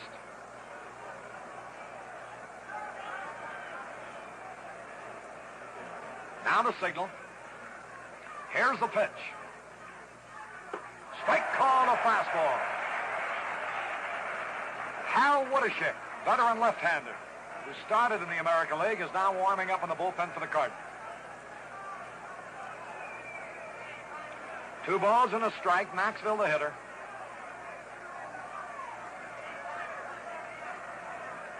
Here's the pitch. Swung and he missed. Strike 2. And Bell is caught up now at 2 balls, 2 strikes. Gary Bell comes in protecting a 4-run lead. The pitcher of record right now is Wyatt for the Red Sox, and LeMahieu, a former Red Sox, by the way, for the Cardinals. Gary Bell's 2-2 pitch to Dow Maxwell. High pop foul back and out of play. There are 2 men out. Runners at second and third. We're in the top of the 8th. A wild ball game today, in which the Red Sox are leading 8-4. 2 balls, 2 strikes, 2 out, 2 on. Gary Bell is ready. The pitch to Maxwell. Here it is. Ball 3. And the count is full. And if he walks him, it would bring up the tying run. Whomever it might be, it won't be Washburn, who is scheduled next.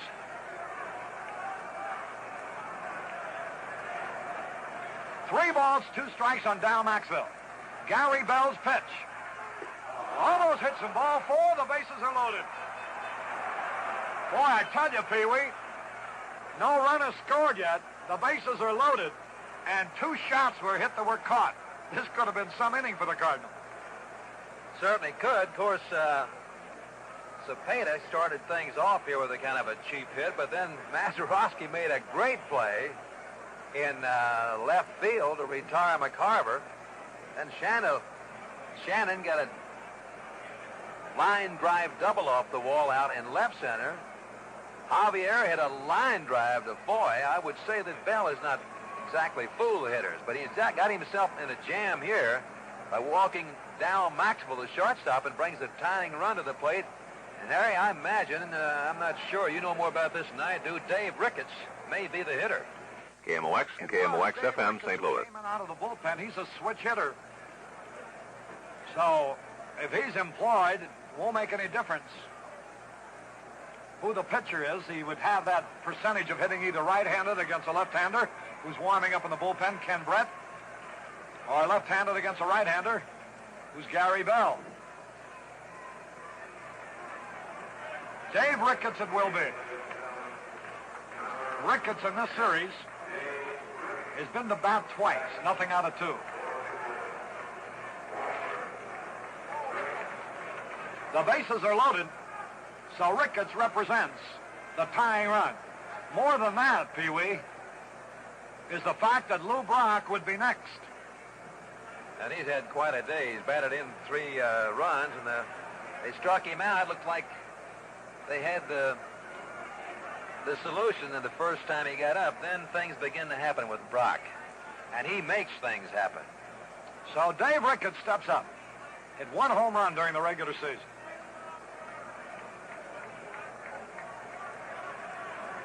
The outfield plays him straight away.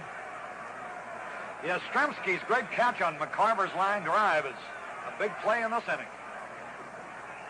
Bases are loaded. 2 men are out. Gary Bell into the windup. The pitch to Dave Ricketts.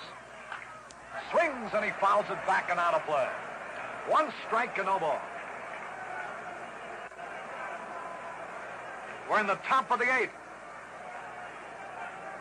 In the most eventful ball game of the whole series. The emphasis has been on muscle today, not pitching. It's brute strength, not finesse this afternoon.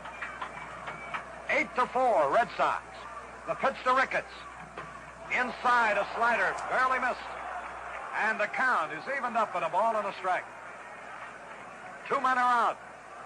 Maxwell's at first, Shannon at second, Cepeda at third. The score 8-4, Boston. The Cardinals will tie another record today. In the bottom of the 8th, their new pitcher will be the 8th used. And that ties the series record. Here's the pitch to Ricketts. High fly ball into left field. Yastrzemski's back waiting. He's got it to retire the side. Scored with no run. 2 hits. No errors. 3 left. The Cardinals have stranded 8. And at the end of 7.5 innings, the score, Boston 8, St. Louis 4. We're going in. The bottom half of the 8th inning. The Cardinals will have one more chance to get back in this ball game. They trail by a score of 8-4. The Cardinals have 4 runs on 7 hits. The Boston Red Sox have 8 runs on 11 hits.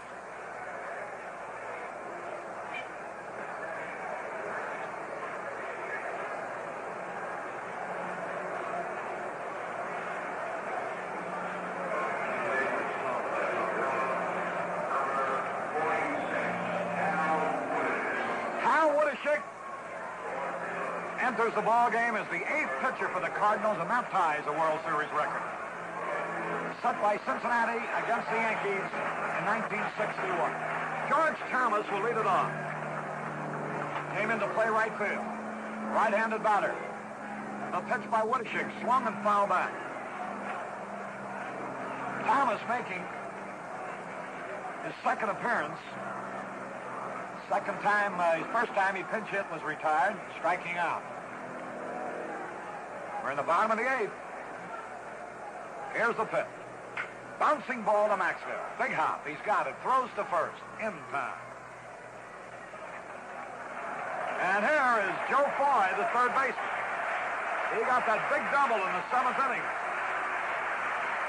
That started things rolling for the Red Sox.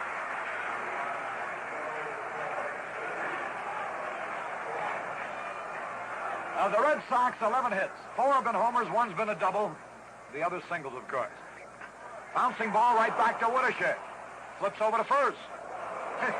In making the soft lob, he almost threw it away. 2 men gone. Here's Mike Andrews. He had a big hit in the 7th inning. Every hit the Red Sox have had today has been a big hit.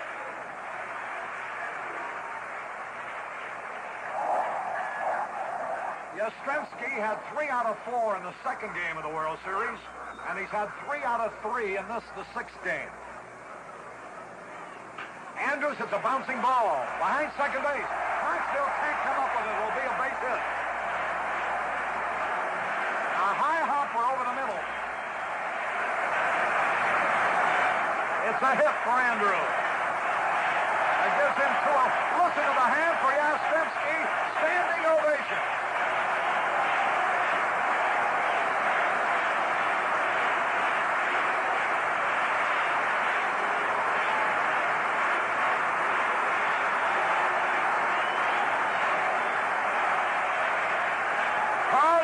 With a runner at first, 2 on. Woodishik's pitch.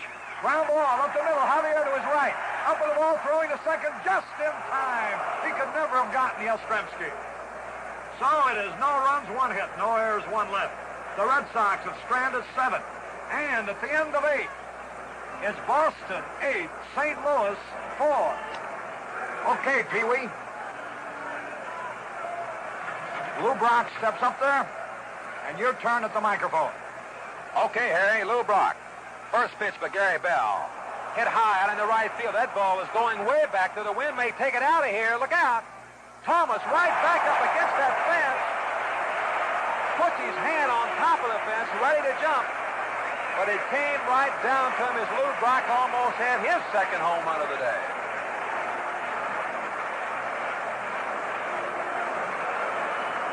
George Thomas got back to that fence, put his hand up on top of the rail, ready to leap in the air, but the ball came right down in his glove, so it's 1 away. And that brings up Kurt Flood. Kurt, 1 for 4. Got a base hit in the 3rd inning.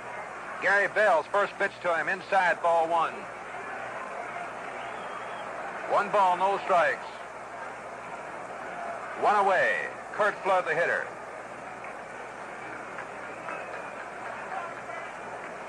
Gary Bell in the windup. Here's the pitch to Kurt. Ball hit right back through the middle. Mike Andrews over. Fumbles the ball. The throw to Scott. They got him.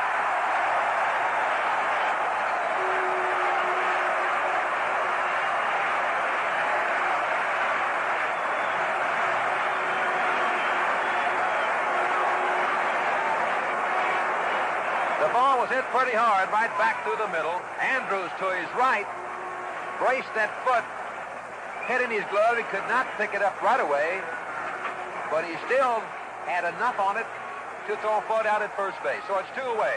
Roger Maris is a hitter. Gary Bell under the windup. Fastball is outside. Ball 1. Roger Maris struck out, single, walked and flied out. Elson Howard giving the signs. Gary Bell under the windup. Fastball hit off out into left field. Could be in there for a base hit. So Swift cannot catch up with it. Barehanded. He finally slaps it and knocks it down. Roger Maris holds on at first base as Roger gets his second hit of the day.